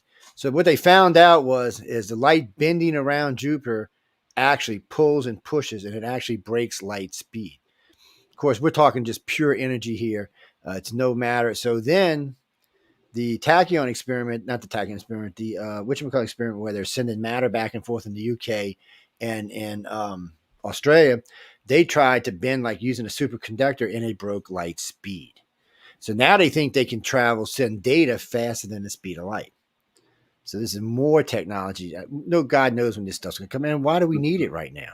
Light speed technology is plenty for us. Hey, listen, guys, I got to go. All right, be good. Save me some ribeyes, man. I need a good prime rib, man. I'll definitely do that, brother. Good night, everybody. Good night, Sean. Good rack of ribs or something. Yeah. A good rack of lamb. I could go for a good rack of lamb, man. I could. I don't know, but all of this stuff, it all just shows us that, we're just really stupid when it comes to the grand scheme of the universe. And we're usually wrong more than we're right when it comes to science, which there's nothing wrong with that. I mean, you're going to make mistakes when you're trying to prove your theories and get stuff right. What bothers me is science have let their egos get in the way now. Yep. And it's more about how much money can I make than what difference can I make. And also never being proven wrong. And never being proven wrong. And unfortunately, when you're in science, you're going to be wrong sometimes. It's just part of science. It's just something you got to deal with. What is that, Clara? I don't know. I keep hearing Putin's got stage 4 cancer and Parkinson's. I've seen him talking on TV. I don't see him. So I don't know. Well, we do know that he went to Cuba to the cancer treatment place. So he more than likely does have cancer. But according to everybody on the world, it may not affect him yet. According to everybody on the planet, Cuba's got the best cancer in any country on the planet. I just have a hard time believing that, but I've heard several world leaders say that now, so I'm kind of confused. I'm thinking it may be in the unfree world. I have a hard time thinking they're better than Germany or MD Anderson, but maybe they are because here. So this is the things that should bother you in the United States. A year ago, they were talking about a cure for cancer. It was 99% effective, and it went inside the cell and ate the cancer. Can't even hardly find a mention of it on the internet anymore. A couple of weeks ago, they were talking about another one that basically did the same thing. And then about 2 weeks ago, 3 weeks ago on the show, we featured the one that they send in like a dye, and it adheres to the cancer cell, only to the cancer cell. And then they send this other thing in, and it eats. It chews. I guess the dye is like a food for it, and it eats the cancer. It's like they paint it so that it is. It's like a target. So, but anyway, it's 99.9% affection in all cancers. So why there's not human trials? Why? And I watch. And a year from now, you're not going to be here because somebody like Pharma. I mean, anyway, one of the big pharmas is going to buy it up, and that's going to be the end of it. I mean, we found about the AIDS cure a long time ago. But instead of getting the cure, we got what? A pill a month so you don't get AIDS. Or if you have AIDS, you don't spread it. But you have to take it all the time. I forget what they call it. They have a couple of commercials for a couple of different drugs on there. What it does is it brings you to the point of non-detection so that you're unable to pass it on, so you don't have to use barrier protection. But the point being is you have to take that pill for life. You have to take it constantly the rest of your life, Instead of curing it, that's what we're going to do. So Germany's a little bit different. Germany actually came up with a vaccine for AIDS, which is like 85% effective. For some reason, Americans just won't even talk about it. Their cancer program seems to be my nephew, who was a billionaire. Well, him and his lover, married boyfriend, were billionaires. They used to be environmental lawyers. Well, one was a criminal lawyer, one was an environmental lawyer. But anyway, he got stage 4 cancer. He found that he had rented the Hard Rock in New Orleans and flew down to B-52s for his birthday party. And I think it was his 51st. And he had found that he had stage 4 cancer. And somebody at the party told him about these people in Germany. He went over there. And without chemo, they cured his stage 4 cancer in less than 6 weeks. And they sent him home. And they said, okay, his mom got stage 4. He sent her over. And she was cured in less than 6 weeks and sent home. No chemo. No loss of hair. No sickness. None of that. And so with Stewart, it came back about 2 years later. So he went back. They cured him again. His mom, about 3 years later, came back, sent her back over, cured it again. And he was cancer-free until he died. The reason he died was instead of listening to his doctors and doing what he was told and rest and relax and, give his body time to heal from these 2 bouts of cancer, he was hard-headed and ended up giving himself a stroke. And it wasn't even cancer-related. And it killed him. And, so his mom, who's almost 90 now, is still alive and kicking. So but it shows you that there are cures out there who are just not allowed to get them. United States does not want to cure cancer because chemo, about a chemo is, for a lot of places, 100 G's. You can't charge 100 G's for a pill. And look how much money the hospital's making where you're staying. You can't charge 100 G's for the pill, but over the lifetime of a patient, especially if you get that patient on that drug early enough, that's guaranteed income for your company. And I think that's what their problem is. I don't think they can find. I think the only thing they can find is cure for cancer. They can't find something like a vaccine or something that can carry it on where they can just give you a pill all the time. And I think that's why they keep hiding them. But sooner or later, I mean, more and more stuff is coming out, and cancer is way more survivable now than it was just 20 years ago. Well, and even 20 years ago and 30 years ago, the medical professionals were saying, as far as the cancer front goes, that they have better chances right now of curing death than cancer or AIDS, because they know more about the mechanics of what causes death. They don't know how to stop it. But with cancer, they don't know. They don't have all the data and yet. I'm glad you brought that up. They still do. So Johnson & Johnson's, or Masters & Johnson, whatever they call themselves these days, about a year ago came out and said, okay, within 8 years, we will have a pill that will make you you won't die. You'll become immortal. So you won't die from old age at all. It stops the telomeres in your body from aging. It just stops them. And they don't age anymore. Now, it don't mean somebody can't come blow your brains out, but it also makes you very resistant against disease and other things. So they're saying basically, with this pill, a human could live an unlimited lifespan as long as he was reasonably responsible. And they've got a pill that goes with it that you take it, and they say extremely painful, but it will de-age you from anywhere from 20 to 30 years. It will actually rebuild the telomeres, which redoes your body. I can imagine that's got to be horribly painful. But if you lose 30 years, and especially if you're older, I think most Grow people your hair would risk back, it. Yeah, it'll be so. This is already working in trials, but for some reason, I don't think we're going to get to see it. And really, do you want to put out a drug like that when there's already 8 billion people living here? Well, there would be one good side effect to it: birth rates would drop around the world.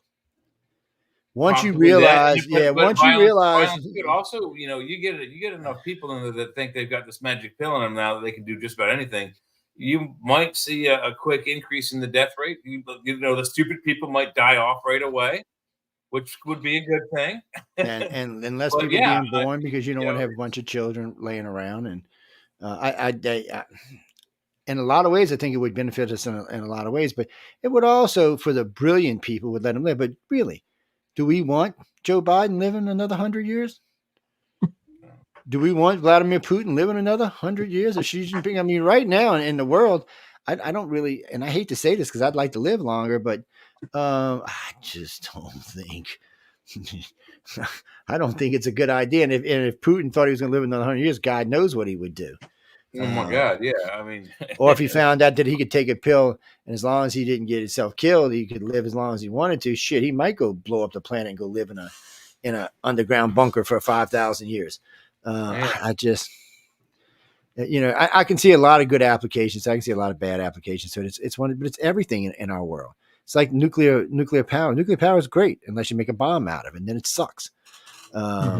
Well, I mean, it was invented strictly as a bomb. They didn't go at it from the viewpoint of like, let's find a reliable, powerful energy source for the planet. They're like, let's blow up the planet, stop this war. They didn't think about the after applications until after they dropped it on Japan. Jackie, I got a degree in science, and I always flip fission and fusion. Always. Cool. Well, no, I just do. Yeah, fission, splitting the atom, fusion, fusing the atom. Yeah, it just flips in my head all the time. Well, especially when we're talking about like anything cold or anything current that we're using. Well, there's a lot of stuff we use now, and people don't realize it, but a lot of reactors we use don't all use the same fissionable material. Some use different material, and you got to watch, because it's one of the things with 3 Mile Island. It was actually using plutonium that we use to build bombs.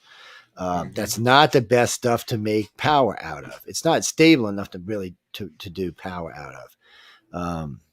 Well, it is if you maintain the equipment correctly, and they didn't do that there, and that's why it melted down. Now, I do like this guy. What is it? Johnny Wood, Johnny White, whatever his name is. He says within 20 to 50 years, we should be able to use the spent rods to create power.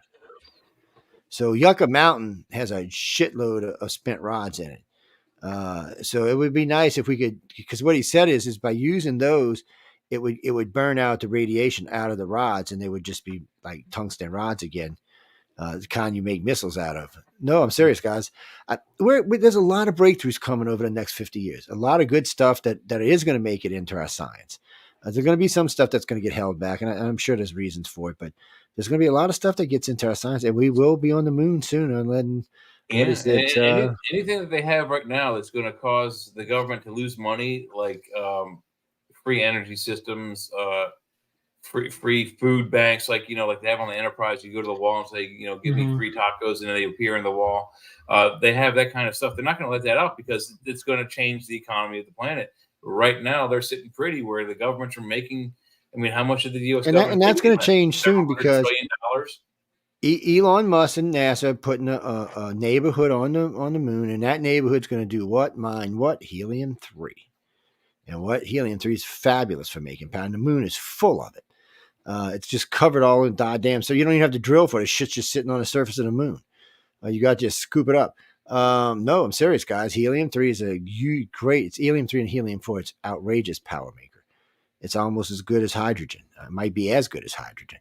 And that's another thing. Why don't we use hydrogen? We're using nuclear shit. Hydrogen is as good as nuclear power. It just don't make any sense. Hydrogen makes no pollution at all.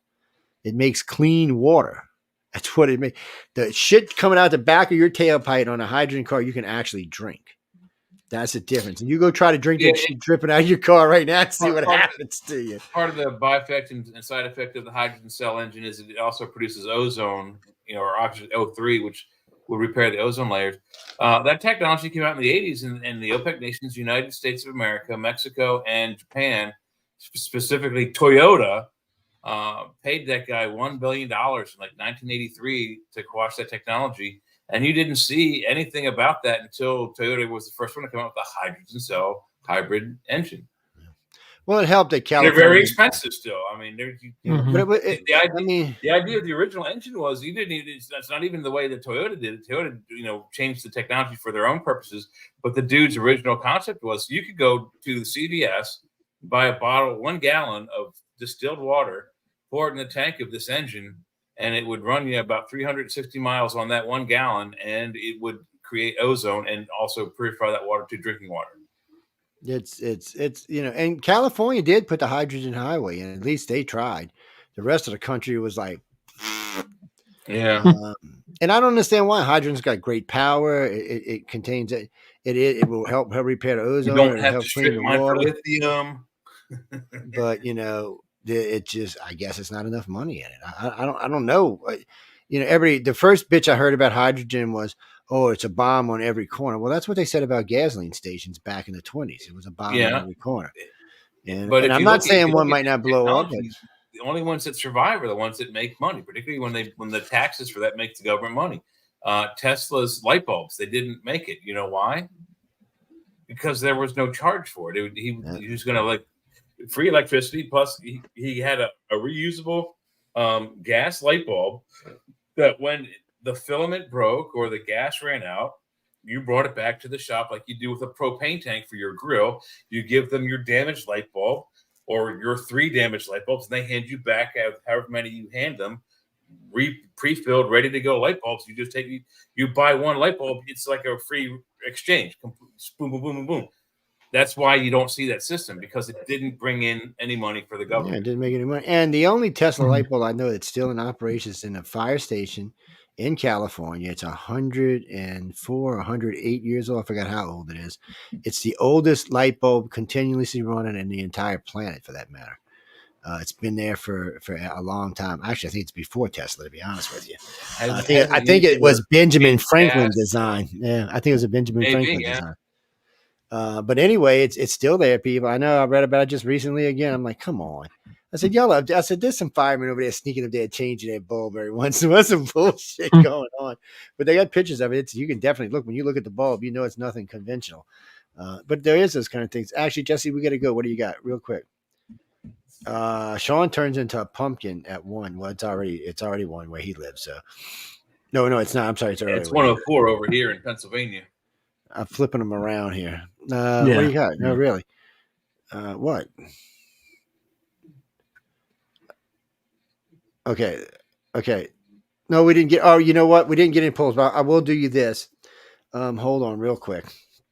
I just had it up. So, just looked at Biden's. I just looked at Biden's sinking job approval rating, which with the recent polls have him at 33%. I don't know how you become president by Thanks. 33%.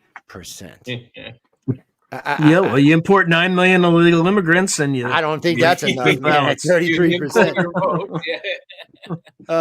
So so this Governor Hochul is what her name is up there in New York, flipped out the other day because the polling company up there said Trump has a chance of flipping New York. Because last time, and I didn't know this, we did at the election, Trump pulled 46% of New York in the last election, the one he lost to Biden. And that's before we had Biden economics. So, boy, wouldn't that be? I couldn't tell you the last time New York voted red, man. Jesus, you got to go back 100 years at least. Boy, wouldn't that be the sight to see? Oh shit! They might have voted. They might have voted red during one of Reagan's administrations. Maybe so. Yeah, Reagan was well liked. He was a uniter, just like Clinton was. They were uniters. They weren't. They weren't divided. They united the Congress. They united the citizens. What do you mean? George Bush Jr. did, but he didn't. Okay, he gets credit for uniting the country for 8 years, but he really didn't. Whoever blew up the freaking Twin Towers is who united the country. The plane hitting the World Trade Center pretty much. We just got, as a nation, we got pissed. And after about 6 or 7 years, we started to cool off, but we were pissed. You don't go killing 3,000 or 4,000 of our citizens. We just don't go for that shit. 3 or 4. That was more like 7,000. They so and what do you That's mean? all right. I think we ended up killing 4.5 to 4.7 million. Oh yeah, we killed a shitload of people. We killed. I mean, not direct killing, but like the result of us stomping down on the terrorists. When I seen the original Iraq figures, we had killed more children than we lost people in the Twin Towers. So that's just sad. Well, Obama, believe it or not, who was way down the end of the war, he killed more drones than anybody did. Anybody. His first term, I think it was 25,000. It didn't even care who they were. He was just blowing shit up in Syria. He was just killing people. I think he liked the drones. And then in his second term, he doubled that number. Well, drones are drones, and you can send better to kill. It's better to kill terrorist leaders than it is to kill the rank and file. So I don't like that. Good for him. Good for him. I didn't, and you had some. We had some presidents that actually gave a shit, and I felt sorry for Obama. That's just. He got screwed. He had a chance. I listened to his very first speech. Forced him in too soon, I listened to his first. He wasn't ready. Yeah. If he had just waited till his first senator gig was over, that first. He needed 12 years. He might have been better. If he'd have done 12 years in the Senate, he would have known everybody, and he'd known who to play the game with, who because by then he would have made friends. 6 years is not quite long enough because he would have making friends and enemies. You need both. But you do. But he'd have made enough friends by then and it's not that he would have understood the game. So in other words, when Nancy Pelosi got up there and said, "Oh, sign it and then read it later," he'd have came on TV and said, "No. See, a good president would have came and said, "No, Nancy, calm down. We're going to read it and then we're going to sign it."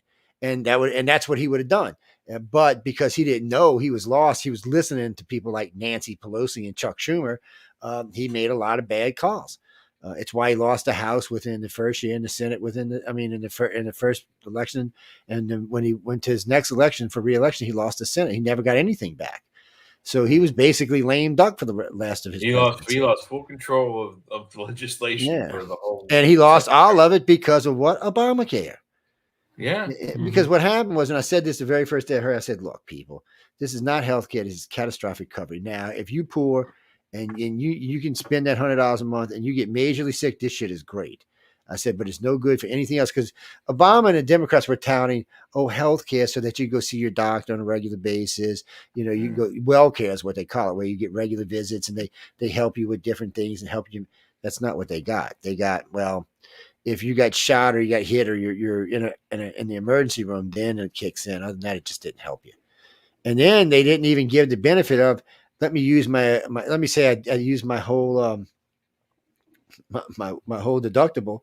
Oh no! After the treatment, your deductible starts over again. Bullshit. I remember they started doing that with cars. I told I said I'm not even going to use y'all anymore. She said, "Well, everybody does it now." And see, Congress. That's where people should come down and say, "Look, you don't get rid of this, you don't get reelected. I don't give a shit what party you are. There are certain things that go in this country that shouldn't be allowed. What do you mean, Jackie? All right, you got 2 minutes. What? Oh, you're talking about roadblocks and stuff like that? Under the Constitution, roadblocks are unconstitutionally illegal. Also, your car is actually part of your home, so your rights are supposed to extend from your home to your car. But so what the police have done is said these are not roadblocks; these are safety checks. That's what they are, and DUI checks. And then the Supreme Court ruled and said no, that's illegal. So they didn't want to give this up because this was too much money. They make too much money off of these checks. Yeah. So they said, okay, well, as long as you give people notification ahead of time, then it's okay. So here in And Mississippi, they only have to put it on one radio station, not well, all. it depends where you are. So in Mississippi, they have to put it in a newspaper for 3 days in a particular section. New Orleans, 1 hour, any radio station, doesn't matter which one it is. That's all it is. Texas, I think they have to give you like 2 days warning. It varies from state to state, but they have to give you warning. That's the biggest bullshit I've ever heard. Because what happens is when someone asks to see your license, when you haven't broke a law, what are they doing? You have to prove your innocence. They're assuming you're guilty until you give them that driver's license, and they run that name and they know you're not guilty. They're assuming you're guilty, which is illegal in this country because everyone is innocent until proven guilty. So, not enough people challenged it, and actually it could be repealed. That's another thing. Just tell your congressman, look, if this keeps going on, we're going to stop voting for y'all. We're going to start putting people in here that want this going. And then see, half of me thinks it should be gone because I see not far from my house, like there's my house, the bayou, and then the road.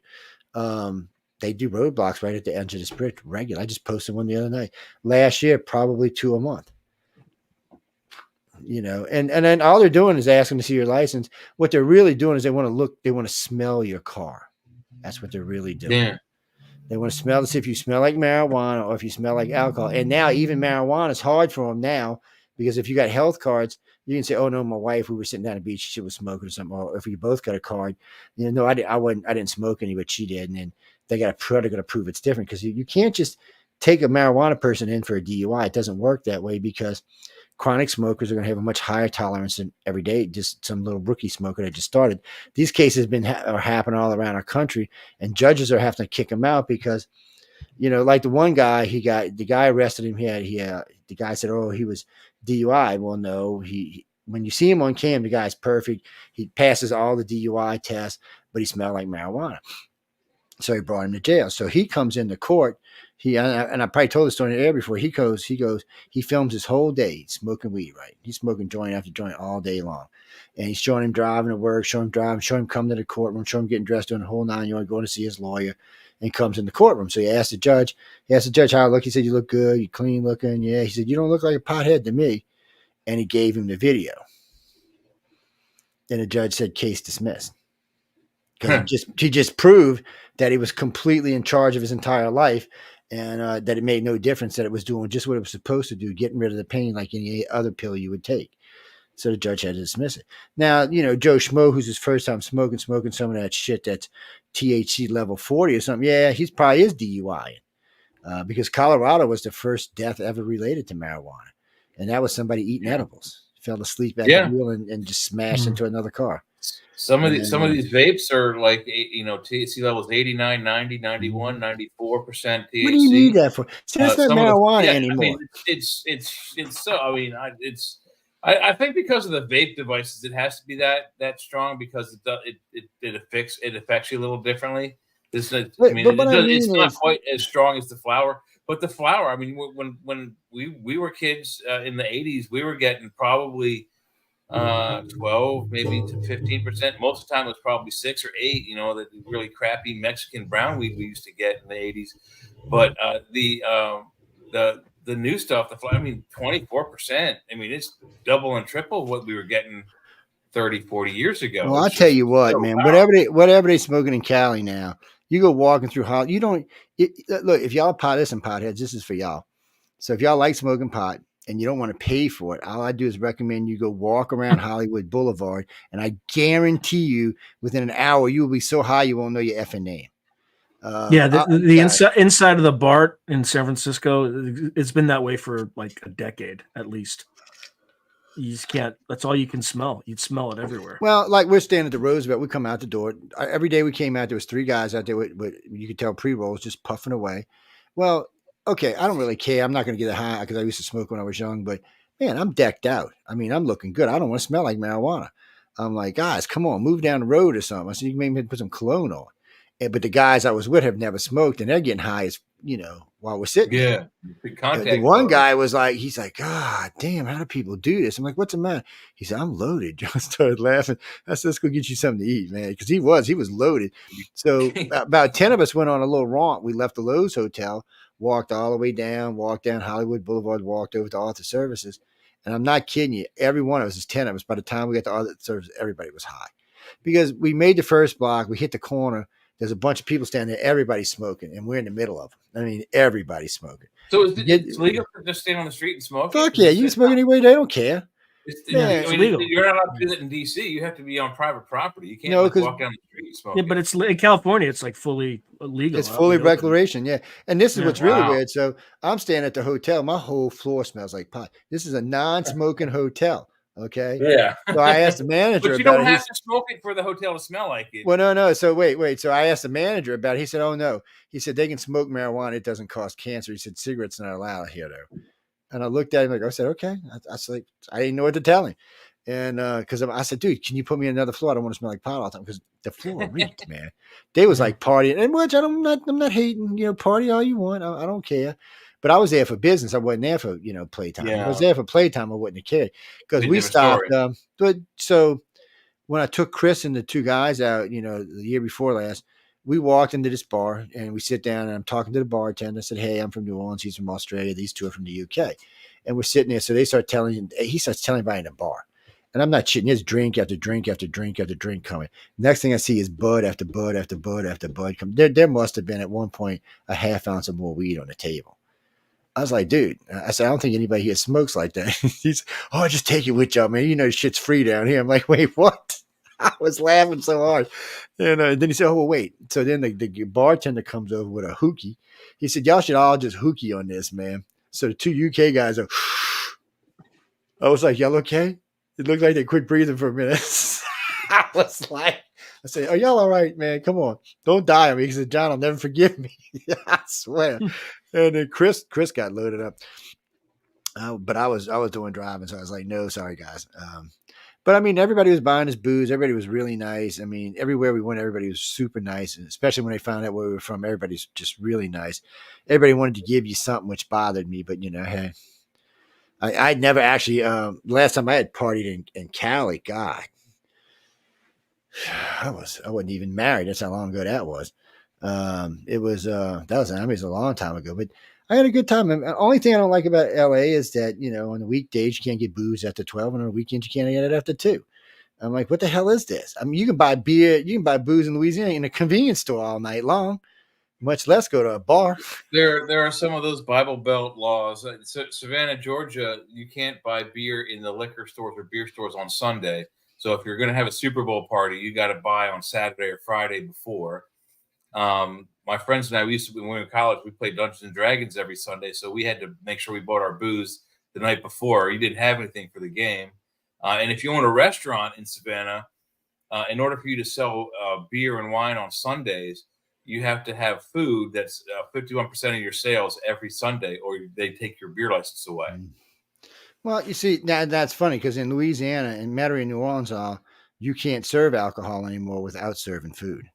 All bars have to serve some type of food. It's just one of the things. And what's happened is there's some really good late night hamburger and steak joints. Of course, you don't really know if you've been drinking all night. It's just good to eat the damn 3 and 3:30 in the morning. There was a place, Gino's, we used to go. We'd be out partying all night, and they had po' boy. So we'd stop in around 4:30, 5 o'clock in the morning, get a po' boy, and then go down to a place called Aliens or Southsides and party there until noon. And noon, they would feed you when you were in the bar. They'd feed you breakfast in the bar. And you'd walk out the bar, your eyes are just, you hit the sunlight. You're like, Jesus, what time is it? But that's New Orleans. It's how you party down here. It's not. We had this when I'm traveling, I'm like, what? You got to Oh, hear yeah. this. You like this? There's in Savannah. We had a restaurant open up specifically to grab bar traffic, and it was like a breakfast and lunch menu, but they didn't open till like 8 or 9 o'clock at night, and they closed at like 4 or 5 in the morning. And the bulk of their traffic though was the bars closed at 3 o'clock in the morning, so you could drink until about 2:30. When they called the last call, get your last beverage, and then everyone would cork down their last beverage for that last 30 minutes. And it was 3 blocks from the bar I hung out at, so I didn't have to drive to it. I could just walk down the street to it. And they had the best omelet you could ever get in your life. I mean, it was like it was a 2-meal omelet. It was so huge. That guy was a genius. That's the best thing to do. And they didn't sell liquor or beer. They just were selling to people who were drunk on liquor and beer. Yeah, no, that's what Gino's did. You could only get a Coke, and you can only get food. Now there was a bar right next door, but it was now Tennessee was different. You had to buy liquor at a liquor store and bring it in the club with you. Yeah, weird. It was weird. It was weird. I'm like, what do you mean? She says, so they would sell you a pitcher of Coke for like $15 at the bar. I'm not shitting you, but you could go next door to the liquor store and get a fifth of bourbon for like $5. I'm like, what? I was confused, man. I was just like, I said, I'm from New Orleans. This shit don't get make any this. sense to In me. Hilton Head, you go to the bar and you ask for a shot of whatever liquor, and they give you a little airplane-sized 50 ml bottle. That's your shot. You ask for a double shot, they open up 2, the little 50 ml. That's how the bars work. The bars don't buy. They don't have bottles behind the bar. It's every liquor is a 50 ml nip. And if you go to the liquor store, you have 2 choices of size. You can buy a 6-pack of the 50 mils of your favorite liquor, or you can buy a liter. And that's it. There's no fifth. Lord, man, these people down here would have a riot. That's it. Those are the choices. I mean, they buy a 6-pack or a liter. Well, you can get anything from a little one all the way up to like a gallon if you want. Oh yeah. Fifth is standard down here, but I mean, they don't care. And I'm telling you, it's in convenience. So when my friends come in from other states and we're in a convenience, says, "Joe, they sell liquor in a convenience?" Yeah, they sell liquor. They fucking liquor everywhere down here, man. I said, "This is a drunk ass state, dude." I said, "Pay attention." You can walk from bar to bar with a non-breakable container in both Savannah and New Orleans. Down here, adult beverage. So yeah, it's a drinking culture. You can drive up to the daiquiri shop, go through the drive-through, get your daiquiri, and go on about your business. You can actually drive up to the bar place and get your liquor. And in Mississippi, they got a place called the Barn. You can drive in and get your liquor and get your cigarettes and all right there, and drive on out on your way. Ohio has brew-throughs. You can drive up and get it. I don't think you can get liquor, but you can get beer and wine, cigarettes. But it amazes me through the drive-through. Because I get a big White Russian. I get I get the big monster size, the 32 ounce with like 2 shots of Everclear in it. And then I just put it in a car and drive.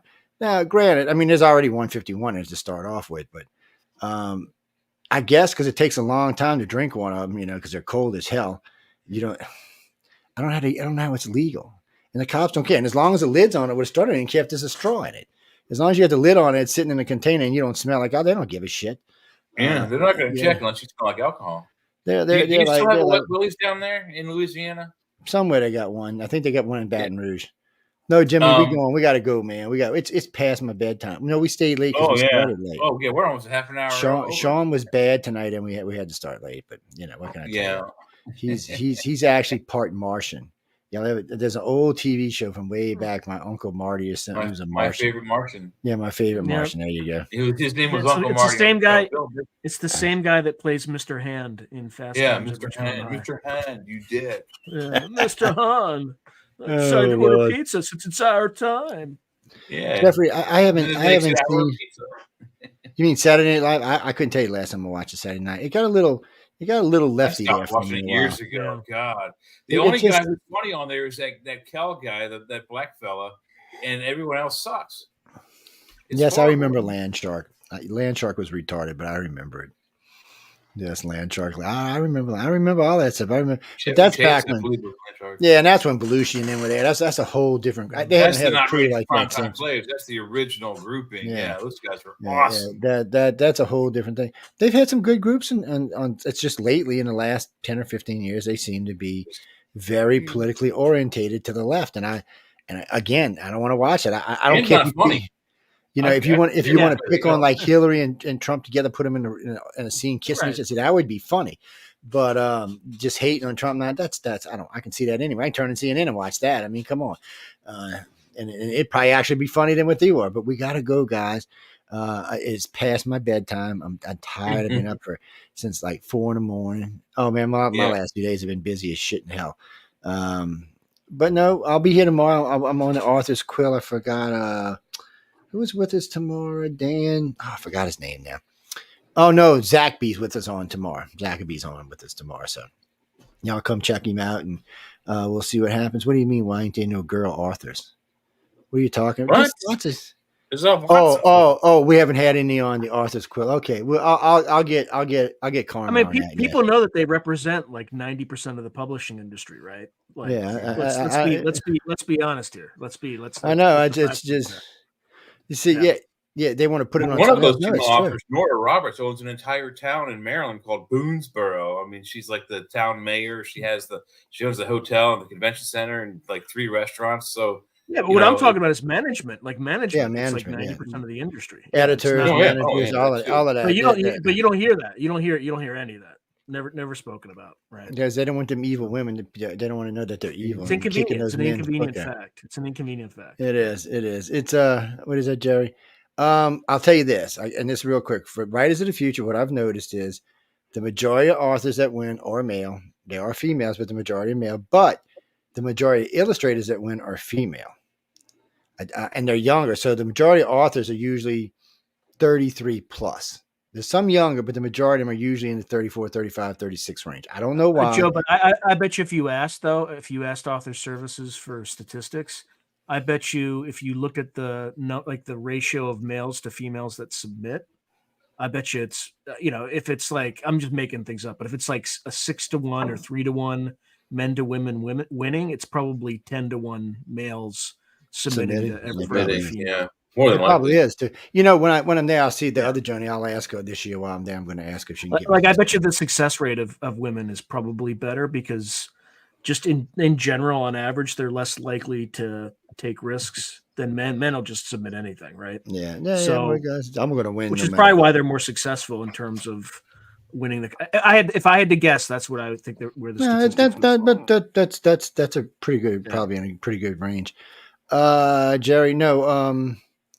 Well, the authors that submit tend to be more exverted than inverted, and the illustrators that win tend to be more inverted. So just to put this in perspective, when I do interviews with authors there, they tend to last 30 to an hour and a half. When I do interviews with illustrators, it's 15 minutes to 30 minutes. It's about the max. Now, when you get into the judges, that flip-flops.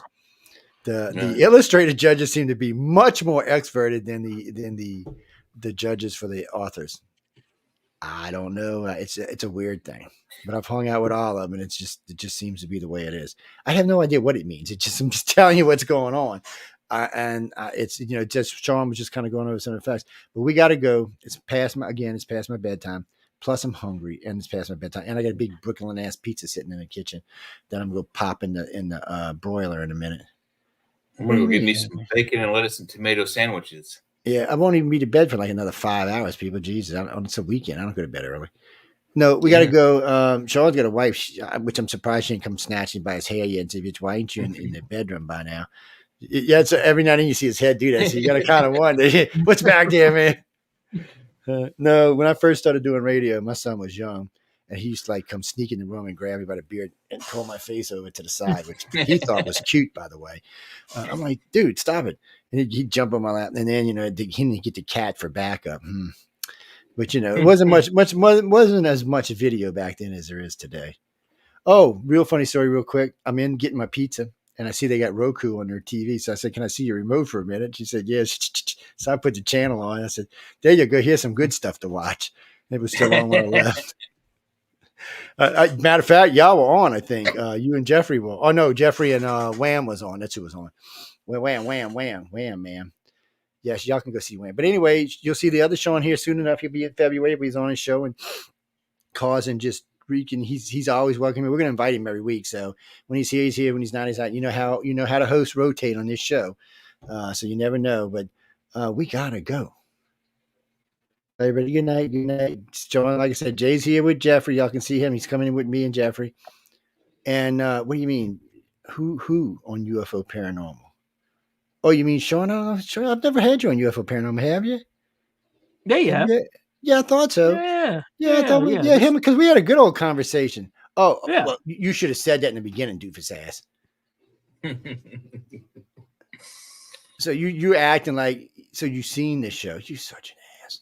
Anyway, we're gonna get out of here. Go watch it again. No, I'll bring him back on in a couple months. Well, once he gets settled into his show, I'm gonna have him do the rounds on the network so he can help get his audience up faster. Well, it's easier when you hit different shows, like she can go harass Michelle. Anything to keep the heat off of Joe's back. Yeah. No, Michelle's my favorite person, but no, there's lots of good. I think there's 32 hosts on the network right now, so there's lots of shows to go to, and there's like science and the paranormal, which both these have PhDs, so it's interesting to listen to them talk. Sometimes I'm thinking I need to do some more research. Got a couple of bachelors on the network, got a couple of PhDs on the network, but that really doesn't matter. You can have all the degrees you want. You're either a host or you're not. I can be totally. I have seen hosts with basically no education be fabulous. As a matter of fact, some of them are even famous these days. And I've seen some with PhDs and all kind of education that couldn't even figure out how to work StreamYard. I said, so, it varies. It's a skill. It's all it is. It's like any other skill. It's just a skill. And you got the gift for gab or you don't. Or you can learn it. Yeah, you can learn it. Anyway, Bubbles, we're out of here. Good night, everyone. Thanks for tuning in to United Public Radio. Y'all stay out of trouble this weekend. I know it's freezing in most of the country again this weekend. So let's just stay warm and snuggly. And, January is always a good month for making what? Babies. On that note, I will see y'all tomorrow. Good night, everyone. And stay tuned for Spaced Out Radio with the incredible, insane Scott